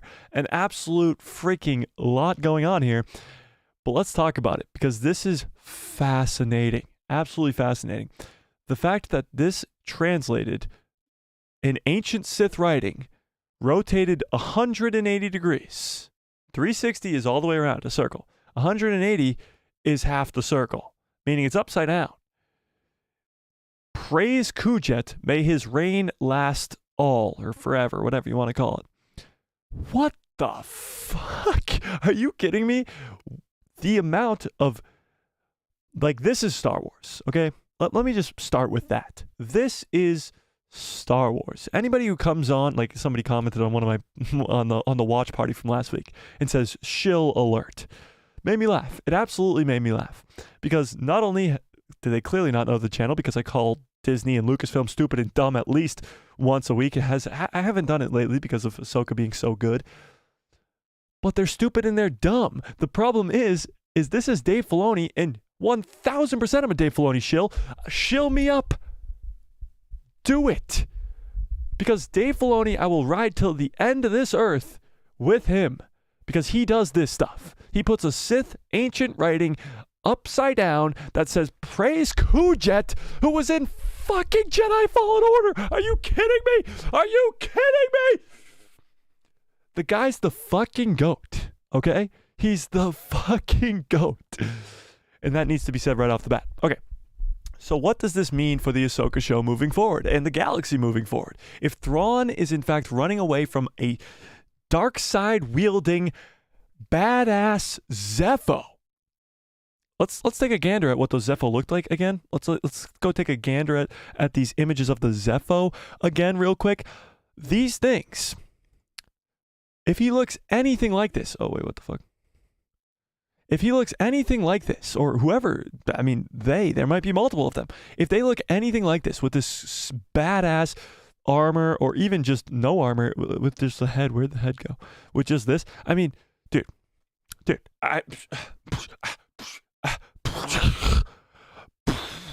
are you kidding me? Are you kidding me? I'm going to have so much fun tonight making this video. It's going to be amazing. But with that being said, what do you guys think? What do you guys think? Oh, Melvin. Melvin came in and then retracts his comment. Come on, Melvin. At least let me read it. This is Star Wars. Cannot agree more. Could not agree more. Let Dave cook. Agreed. It's not so it's not Abeloth? I don't think so. That's why I said I didn't think it was Abeloth. I just don't think it is. Quite frankly, I don't think it is. Yeah. Darth Revan says there's no way all these questions get answered in the next 2 episodes. Whatever this mystery is, it's going to go on for a few years. That's my worry too. I think you might get some of them answered, like what's in the box we might get answered, but this Zepho thing might get dragged on for a long time. A long time. A long time. Yeah. Interesting indeed. It really is. The turtle people remind me of the Covenant foot soldiers from Halo. Yeah, kind of. True. True. What are the samurai bandit guys? I think those are just bandits from this planet. Now, maybe they're important in some way, but I think they're just probably just marauders, bandits on the planet, you know? Anthony says, Mike, Balin Skull has referred to Peridia as a candy land or fairy tale, night sister magic, strange powers, and madness. Quite the first planet in the new galaxy to see. Yeah, it is quite the first planet to see. It is a fairyland, but it is also the destination. It's how you get to this new galaxy. The first place you see is Peridia. It is very cool. Ovo says, I heard from the leaks that'll be revealed in the finale. What are you referring to? Oh, all these things will be revealed in the finale? It's possible, but I don't think all of them will be revealed. They look like hermit crabs to me. They look like turtles. They look like turtles. Turtles. Ovo says, the twist is that Thrawn is not the main villain. Yes and no. He is the main villain, and he will be the main villain of Dave's movie. But there's just going to be a greater threat that will be a future villain, hopefully in a post-sequel world. Dude, if the Zepho,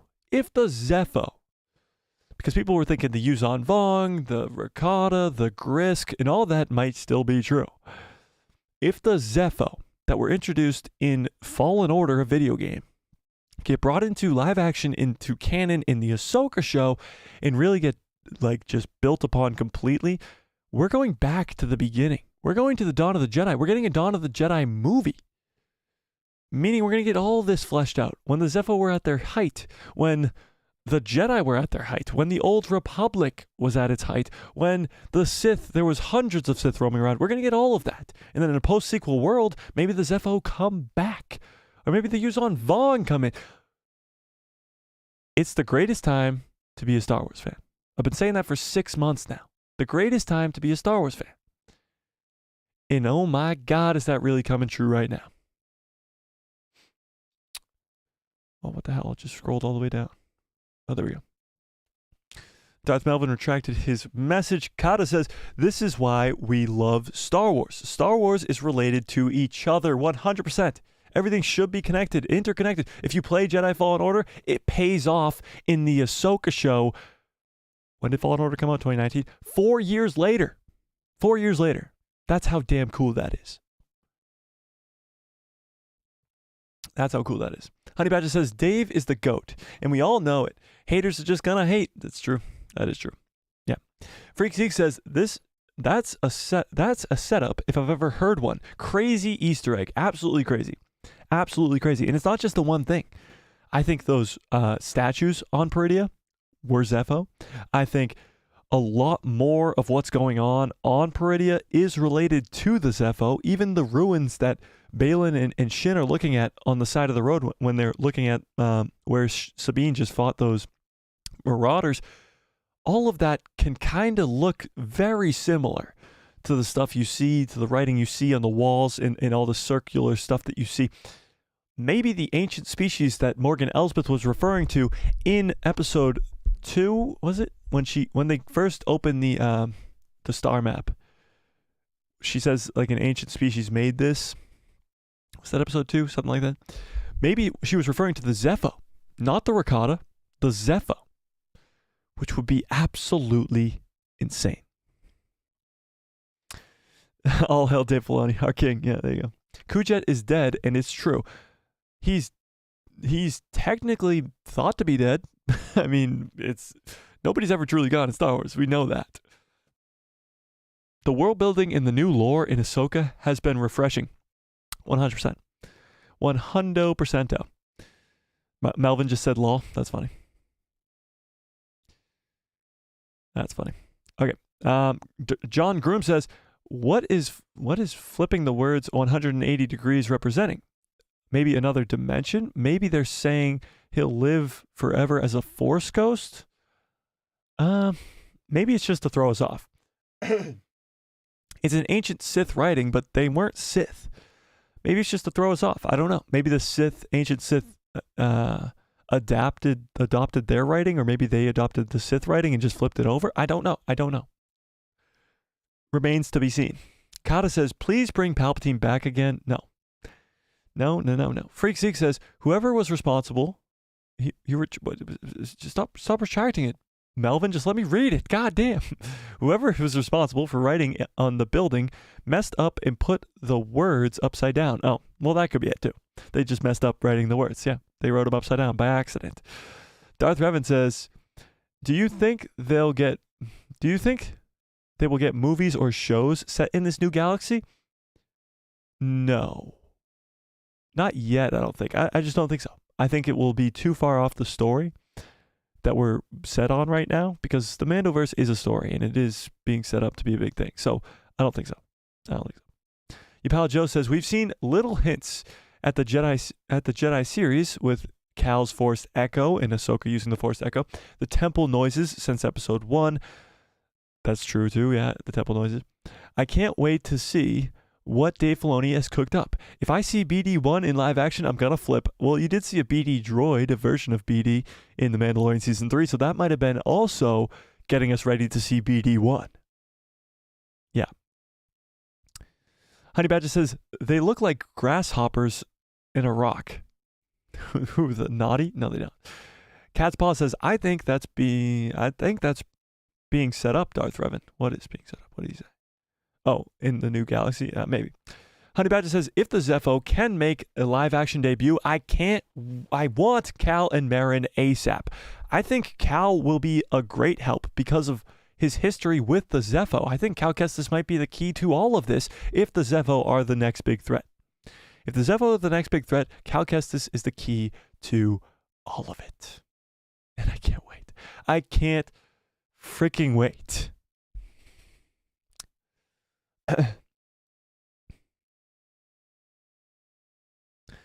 Kata says, Star Wars Jedi Survivor 2 is coming. Breaking news. Yeah, no, there'll be a third Jedi game. There'll be a third Jedi game for sure. We just don't know when. So the Zepho probably interacted with the Rakata in the Qua. I don't know. I don't even know if the Qua are technically canon, are they? We know the Rakata are, but are the Qua? You know? Your pal Joe says, I wonder if we see a deepfake Cal Kestis. He should be about 38 during this time. I don't think they would deepfake him. I think Cameron Monaghan is actually like made to look younger in Jedi Fallen Order. In Survivor, he looks close to his age, I think, but they definitely kept him his own age, you know, for a reason. An Obi-Wan looking Cal would be unreal. Oh yeah, an older Cal Kestis. An old Cal Kestis, like old Jedi Master Cal Kestis, that would be cool. But that would be like post-sequels. Because although Jedi Fallen Order takes place like 10 years before A New Hope, 10 years, but the original trilogy is only like 3 to 4 years, right? 3 to 4-ish years. So that's only like 20 to 25 years. So I guess that's a long time. Yeah, I guess that's older Cal Kestis for sure. Anthony says, Mike, imagine if there's an access point in the World Between Worlds, on Peridia. Could that be what may be driving Balin's skull? Plus, why did Thrawn call him Lord Balin? I don't know why he called him Lord Balin. That's actually very interesting. But I don't think there's probably an entrance point to the World Between Worlds. It would surprise me. It would be a surprise. A surprise to be sure, but a welcome one. Cappy says, the Sith worship the Zepho and did it in their honor. The Sith worship the Zepho. I don't think so. I don't think the Sith were in Peridia. I just don't think so. I think we know that the Zepho left the galaxy. That's the thing. It was said to be the unknown regions, but now, I mean, it's possible. What if Cal Kestis is lost like Ezra? It's possible. I mean, we don't know where Cal Kestis is because the games haven't caught up to current time. We don't know. We don't know. Oh, Mike, I absolutely expect this new galaxy to be depicted in future Star Wars content. I do too. Stories during or before the Old Republic, an allusion to it in High Republic, etc. Yeah, I do think that will happen too, but I don't think they'll be making shows and movies in this new location like right now. I just don't think that's what's going on. Honey Badger says, maybe that's why they're keeping Cal Kestis' character live action debut a secret. There's no way that they casted Cameron Monaghan as Cal and don't have him make a live action appearance. But I definitely need Jedi 3. Yeah, no, Cal Kestis is coming to live action. That's 100% happening. I have no doubt in my mind that that's definitely happening. It's just a matter of when, you know. Friggin says, a long time ago in a galaxy far, far away. That's what Hugh Wang said. Yeah, what was Hugh Wang's story? Hu Yang's story was probably about the beginning of the Jedi. It's probably a lot about Tython and the beginning of the Jedi. And Ahsoka has said she's heard that story many times before, so maybe we'll catch the ending of that story on the next episode. Cal will live on Tanalorr forever. He's not crazy, but the war ends. You don't think he'll come out of Tanalorr? Cal Kestis, the whole gist of Survivor is he wants to keep fighting because he wants to stop the Empire. He knows the fight is kind of irrelevant because most of his friends stopped fighting because it's a pointless fight at that point in the galaxy because the rebellion hasn't really risen to power. It's just Cal versus the entire Empire. But Cal kind of has a change of heart at the end. So we'll see. How old would Cal be post-sequels? Post-sequels? Very old. Probably like 50-ish years older than now. So I'd say like 70 to 80. He could still be alive, for sure. But, I don't know. A really, really old Cal Kestis, that'd be funny. John Groom said he could be like the Yoda of a post-sequel world.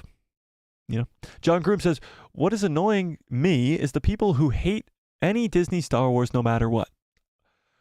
100% agree. I 100% agree. There's a lot of Disney Star Wars that I don't like. I mean, the sequel trilogy to start things off. But to say that everything that they do is not good and to just neglect it entirely is ridiculous. The Mandalorian Season 2 is some peak Star Wars right there. It's so damn good. And to just look at that and say it's not is just, it's just wrong. It's just wrong. I'm not a fan generally of Disney, but I keep being called a Disney shill, and I feel sorry for those people. I feel sorry for them too. It makes me sad, honestly, when people comment I'm a shill. Just like, okay, like I'm not, but glad that you are stupid. Cat's Paw says Cameron Monaghan as Cal, or there would be a huge riot. Oh, it's 100% going to be Cameron Monaghan. He's a great actor, and they've already casted him as the role. So Cal would be like 60 post-sequels. Yeah, 60 or 70, something like that. Miguel says, everyone is assuming Ezra and the Turtle People are the good guys. Ray mentioned a twist. That's true, but the twist of Ezra being a bad guy would absolutely be insane. I do think that these Turtle People might be a little bit more interesting. Maybe a little bit of Force sensitivity in there, because we know that Ezra's supposed to have this, or we don't know, but we think that Ahsoka's supposed to have this. Ezra's supposed to have this new Force ability. Anthony says, I have a theory to fix the whole age question that Tanalor's planetary rotation equals 2 years of most other planets in the galaxy. So he'll look much younger than his age. Oh, what if they literally take Cal Kestis and slow down his aging because he's on Tanalorr? That would be so damn cool. That would be so cool, Anthony, and that's a fantastic theory right there. Kata says, was Hu Yang teasing an Old Republic movie? The best Disney Star Wars is Andor. I have to strongly disagree with that, but I respect your opinion. And to your first point says, is he teasing at an Old Republic movie? He was teasing at the Old Republic for sure, but I think he was more teasing towards the Dawn of the Jedi movie that we've already got announced. No. Rogue One is 100% the best thing that Disney Star Wars has created. You can make an argument for that for sure. Rogue One's the best movie. I think Mando Season 2 was the best season of a show, but I think Ahsoka by the end of it is going to be the best thing that Disney's made. Yeah. Disney Resistance is throw up. Disney Resistance I still have yet to watch, and I'm going to keep it that way. Kata says, I still think Ahsoka is Rebels Season 5, and sadly, I don't like Rebels. Kata, you don't like Rebels? That's crazy. That's crazy. Rebels is, oh yeah, that's again, Disney Star Wars. Call me a shill all you want, but that is spectacular. 3 of my top 5 characters: Maul, Ezra, Ahsoka. Rebels, amazing. Amazing. Cappy says, them crates contain evil turtle people. It's the right size. Yeah, maybe. Maybe. Kata says, yes, Rogue One is great too. And also Bad Batch Season 2. But not more good Star Wars? But not more good Star Wars. What do you mean by that? I actually like Disney's Resistance. It wasn't that bad. Well, there you go. You liked Disney Resistance, but you didn't like Rebels? Pal Joe says, Rebels is so underrated. It's not on this channel, but in general, the story is so compelling. I know, it is very underrated everywhere else, except for here, because I absolutely love it, and I talk about it all the time. So, it's definitely not underrated here. That's for sure. That is for sure. Let's actually end this poll because it's been up forever. Finn, are you still in the chat? Because I swear to God, if this math is not mathing, and it's not. Oh my God. 65% of you say no, you don't think Grogu will be in Ahsoka. We'll see. We shall see. Let's pull this up after we watch that episode. Watch that video. Let's pull this up. All right, let's do this. Who is calling Baylan? Who is calling Baylan? Let's see. Here are your options. Abeloth, because everybody loves that. How do you spell Abeloth? Abeloth. We're just going with that. I don't care if it's wrong. Abeloth. Abeloth. Abeloth. A Zepho.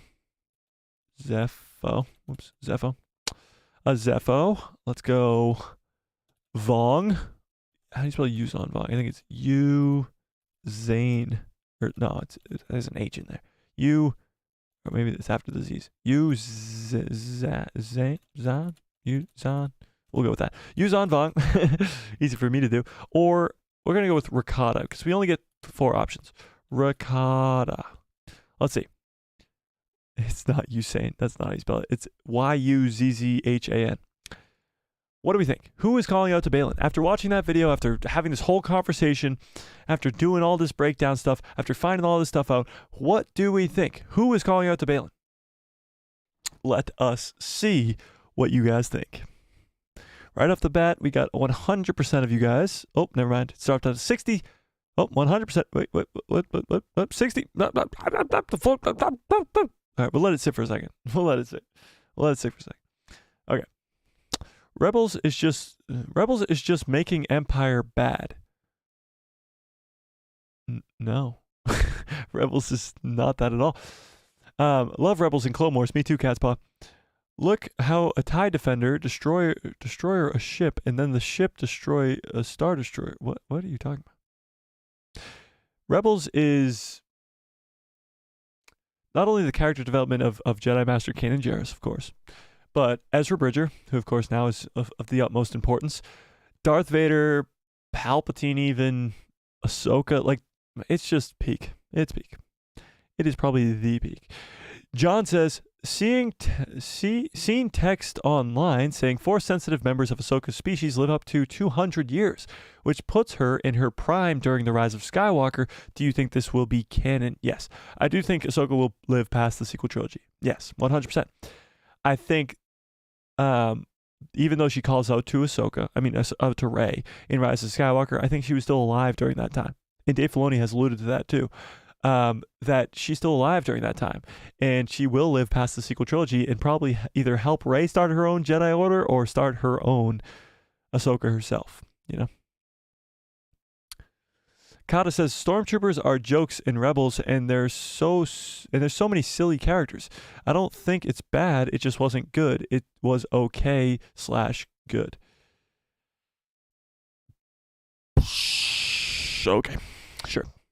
Whatever you say. Sulfur Squirrel says, Abeloth is chaos, though. Yeah, I don't think it's Abeloth. Just because Abeloth would be way too overpowered. Yeah. Zepho, more specifically, Kujet. I agree. Freak Zeke says, I want it to be Abeloth, but the evidence says the Zepho. I agree. Kata says the only good part about Rebels is Palpatine's moments. That's not true. That's so false. How about the entire Darth Maul arc? The Twin Sons episode? I mean, Twilight of the Apprentice. Twilight of the Apprentice.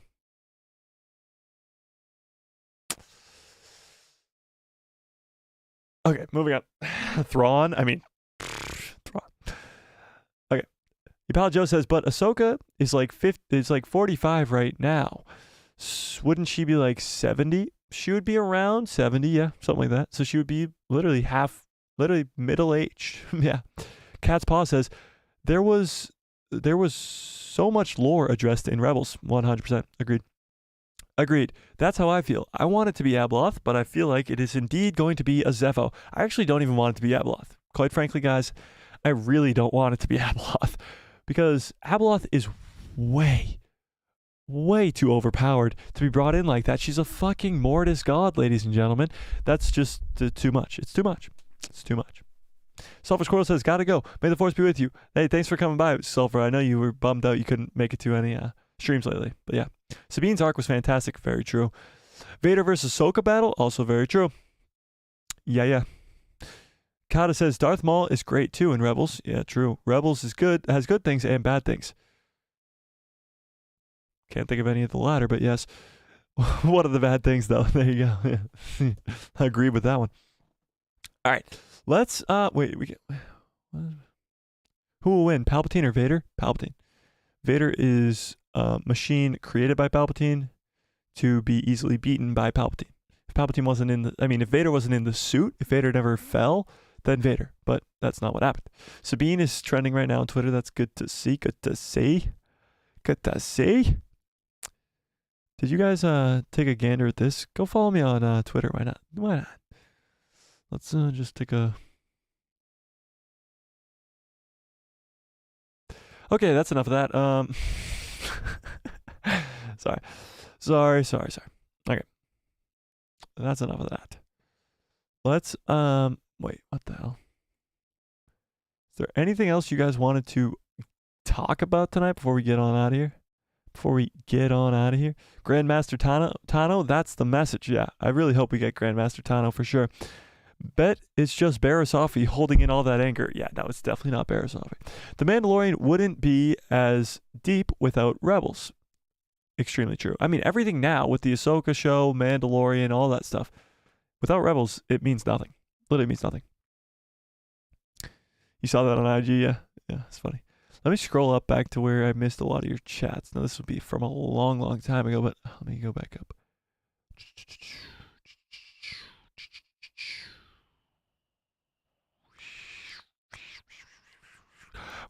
Okay, I think I found where we were. What are the Zepho? That's where I left off. Yes, okay. Cat's Paw says different remain parts, and that sounds interesting. Oh, in the boxes? Yeah, true. Yeah.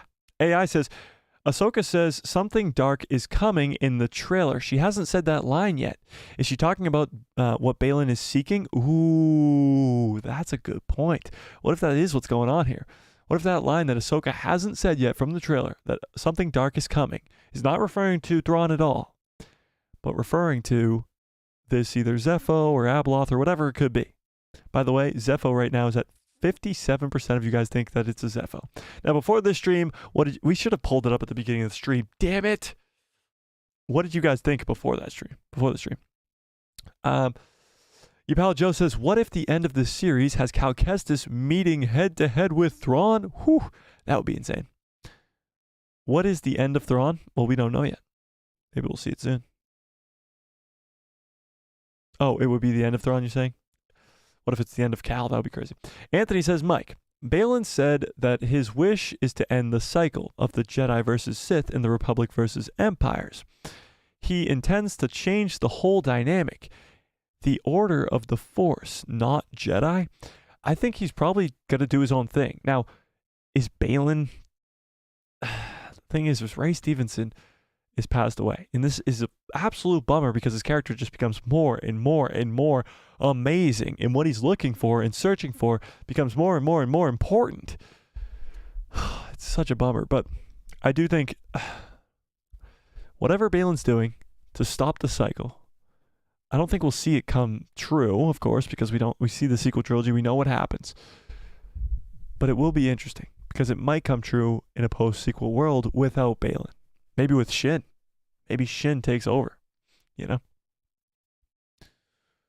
They need to make Thrawn's death fire. I think they will. Thrawn's death will be quite good. I think so. Miguel says, Rey said in his interview that he is a catalyst. What does that mean? Ooh. He said he was a catalyst. Can we find that interview? Let's try and find that interview. Rey Stevenson, Star Wars interview. Let's see. This might be it, actually. When you see... Whoa. Yeah, let's watch this interview of Rey. Rest in peace, Rey. Let's watch him talk about Star Wars. Balin actually gets to meet Thrawn. Is it first time? Is it last time? What's going on again? I mean, what's the dynamic here? And that's another thing that the fans will discover. That's just a sneak peek of what he's saying. How are you, sir? Good, sir. How are you? Doing well. First of all, now we know that your character's name is Balin. We know that Shin is his apprentice. What else can you tell us about Balin and his relationship with Thrawn? Relationship with Thrawn, we can get to, but with Shin's his apprentice, and these characters arrive, and you can tell right away, like, he wants to talk about, like, leaks, obviously, but of course he can't. But he's got to bite his tongue in every word he says because he doesn't know what he's supposed to say. You think, all right, I got the measure of these two. And then you don't. And then... So what he just said was, with Shin and him, it seems like you got the measure on the two of them. Like, you seem like you got their character down, and then you don't. And this is kind of what we're seeing right now. We thought we knew Balin and Shin. They're some bad Jedi. He turned to the dark side, whatever. They're just bad guys. But maybe not. You think, all right, okay, that's that. Shifts again. What is going on here? Who are these people? Shifts again. Who are these people? Whew, guys, I think we're in for a freaking treat in these next couple episodes. What is their goal? And they are, and sometimes like catalysts. What is their goal? They're thrown into this thing, and as a catalyst, the reaction that comes out is like an effervescent sort of like spectacle. Or then there's another meandering. You think, well, what's going on? What is their mission? Who are they working for them? Not really. Are they working? So what's driving? What is that? And this is like, who's working for who now? That's the exciting thing about playing this character. He's not one or the other, nor the other, nor that. And when you see Balin actually gets to meet Thrawn. So this is where he really thinks about his words. It's where he really thinks about his words, what he has to say here. Is it first time? Is it last time? What's going on again? When he says this is the first time, he's referring to, of course, we just saw their meeting. Thrawn knows who Balin is. He says, oh, General Skull or General Balin used to be a Jedi. Of course, Balin knows him from back then. Hang on, what's the dynamic here? And that's another thing that the fans will discover. It's incredible. Now, watching the trailer, we noticed that you're wielding an orange lightsaber, which Dave confirmed for us. And the question that I have for you... See that? He said, in the trailer, you were wielding an orange lightsaber, and Dave confirmed that for us. And he turns around to see if he's just messing with him, because he could just be lying to him to try and get some leak out, or he doesn't know if Dave actually said that. He doesn't know if he can confirm that his lightsaber's orange. This is back of course, in April. Is what does the orange lightsaber signify? Because Dave said this exactly. He told us something along the lines of nothing is unintentional, but nothing is what it seems. So what can you say about the orange lightsaber? There's Lars behind him. I defer to Dave Filoni. Nothing's what it seems. As I say, Nothing's you think he's a bad guy? You think he's a good guy?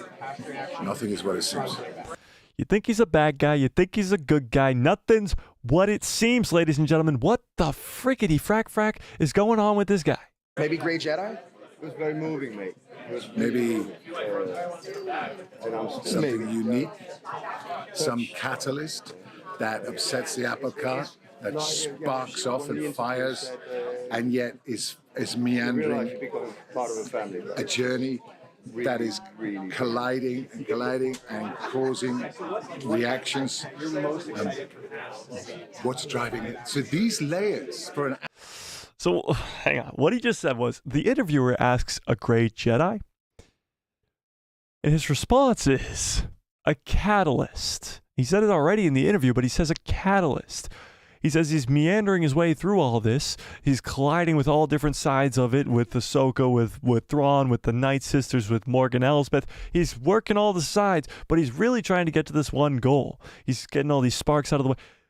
What is his goal is kind of what he's saying. Like, this interview is really just giving us a deep dive, like an absolute deep dive into the character of Baylan. And this is the perfect time to watch this interview because all these questions are kind of being answered right in front of our eyes. Of course, the meeting between him and Thrawn. Is it the first time? Is it the last time? But it wasn't. He knows him as General Baylan as being a Jedi at the Jedi Temple. He's really talking about this journey that he's going on. Which side is he on? Is he a good guy? Is he a bad guy? We don't know. Keep going, Ray. Keep going. Actor to be given. Well, I mean, is that, do we really need to know yet? It's more about the journey, isn't it? Yeah. It's more about the journey. Look, I didn't know I could be more excited about Ahsoka until talking to you. So thank you so much. I can't wait. I tell you, this is sprinkled with pixie dust. Everybody's just like, there's something so special. I'm so overwhelmed with gratitude about being involved in it. Is that a Marok reference? Sprinkled with pixie dust? Pinching myself.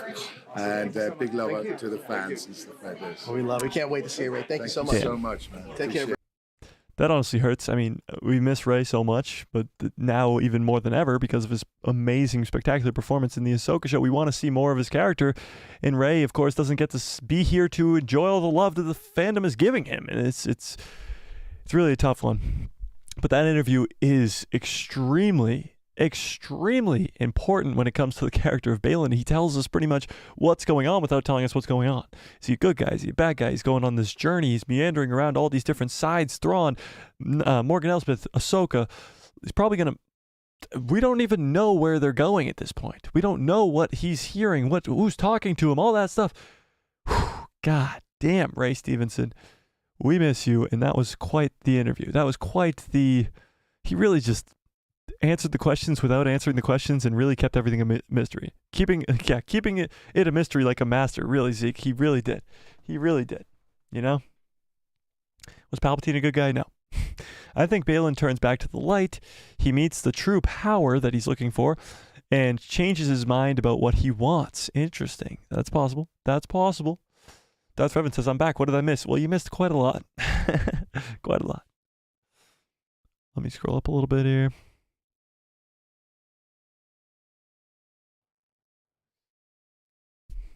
I would say that Season 3 of Rebels is the most important to Mando. But you don't have to see the last episode of Rebels, but you do have to see the last Rebels of Rebels for context in Ahsoka. Yes, I agree. Mike, did you see the whole new Timothy Zahn interview where he said he can't wait to write a novel filling the 10-year gap in the new galaxy? I did see that. So they're talking about Thrawn, and of course, Timothy Zahn, who created the character of Thrawn and wrote the Thrawn novels. He's going to be writing another novel filling up the 10-year time that Thrawn was in this new galaxy, explaining probably the deal he made with the Night Sisters and all that stuff. And he's working with Dave Filoni.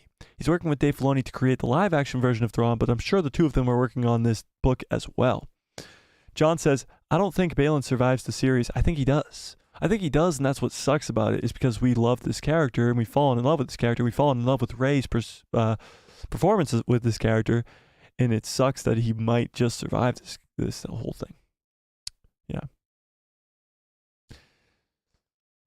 Look, Ghost is a copy of Falcon Crew. The Falcon Crew is Han and Chewie. Oh, you mean like Han, Chewie, and Luke? But they aren't the Falcon Crew either, because Luke has his own X-Wing. Leia's never really in the Falcon, and Obi-Wan dies in the first movie. And the Ghost Crew is iconic masterpieces like Hera and Sabine and Zeb and Ezra and Kanan frickin' Jarrus and Chopper? Don't even try and argue about Chopper.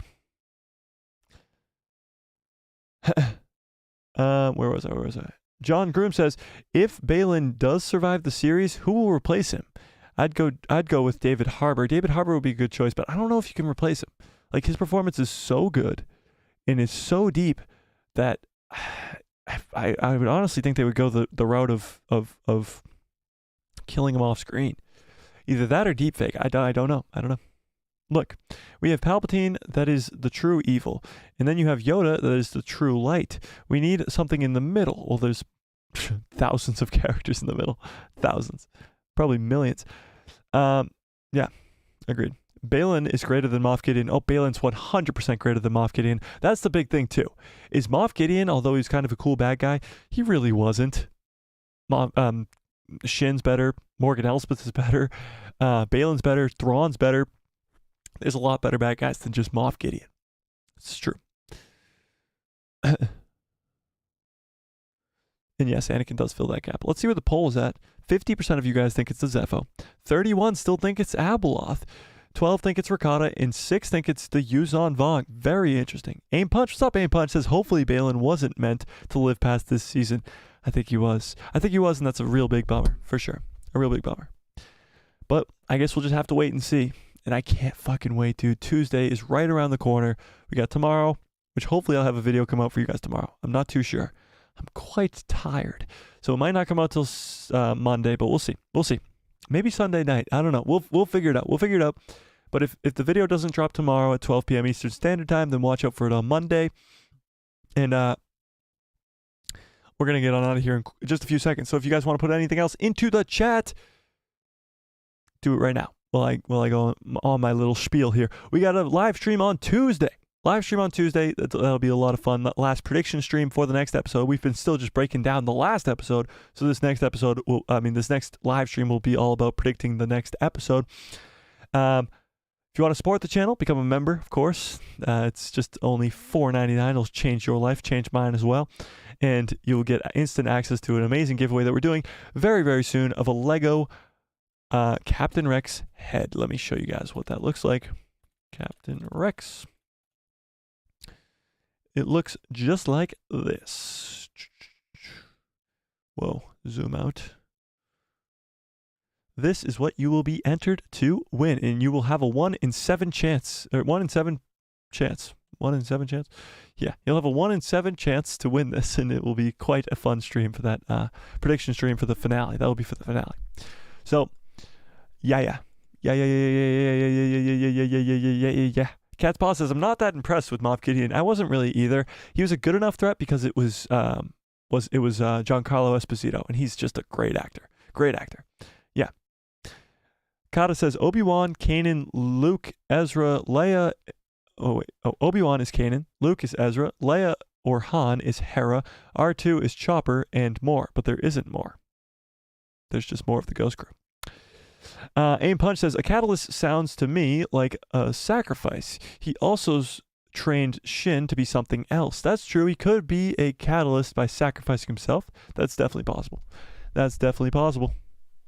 Honey Badger says, the best Star Wars content and the best community on YouTube right here. That's the truth right there, Honey Badger. This is the greatest community that has ever been constructed in the Star Wars community. And it's a small one. We are a small community with 18 people watching right now, but we are the best, so don't worry about it. Kata says, Chopper's friend equals C-3PO. Chopper's friend? John says, Tuesday, I'm in YK. Oh, wait, I'm in YK Wednesday. For me, I have to go all day avoiding spoilers. Oh, the UK. That sucks, John. That's really bad. I'm so sorry. That's going to be a tough day for you, for sure. Honey Badger says, what are your thoughts on how Ezra will react next episode to hearing all the news from Sabine? And do you think that they will fight Balin and Shin? I do think they'll fight Balin and Shin. And his reaction to the news, I think Ezra's going to have some bad news for Sabine as well. I think Ezra's hiding something from Sabine, just like Sabine is, of course, hiding a lot of stuff from Ezra. Like how she got there, how they're getting out of here, and all that stuff. But yeah, I think that's going to be great scene, their conversation, and maybe it'll even involve some flashbacks of how Ezra and Thrawn survived the crash and all that stuff. But I do think, yes, Balin and Shin will fight Ezra and Sabine, and we'll actually get to see Ezra use these new Force abilities that we've found. Yeah, no. Swagger says, at least Rey went out with flawless performance. He gives me old Republic vibes. Yeah, he does. Even with the old armor and stuff, he really does, yeah. Star Wars Kata says, will you give this to any country? Will you give this to any country? Oh, will I do the giveaway for any country? I haven't really looked at shipping fees or anything like that, but we'll work it out. We'll work it out for sure. Aim Punch says, Ezra and Thrawn could be besties now. Well, I don't think they are, because clearly Thrawn's still hunting him down. But that would be a surprise. Surprise to be sure, but a welcome one. All right, let's end this poll. See where that ended at. Let's see where that ended at. 52% of you do think it will be the Zepho, followed up by 29% saying the Abeloth, 11% say the Ricotta, and 5% saying the Yuzon Vong. So we are very split on this, but that's what makes it even better. Honey Badger says, I can't wait to see Ezra use the Force next week. That's what I'm waiting for. I know, I can't wait either. Kata says, please give this to Iran. Please give it to me. Kata, you have to become a member. You're not a member, buddy. You're not a member, and even if you do, you only have a 1 in 7 chance. So, just kidding. But yeah, you can't unless you are a member. Yeah, member. So, yeah. All right. I'm going to get on out of here. You guys are the absolute best. Another amazing Saturday Night Live stream. You guys are the greatest fandom in the entire galaxy, in the entire world, of course, but the entire galaxy as well.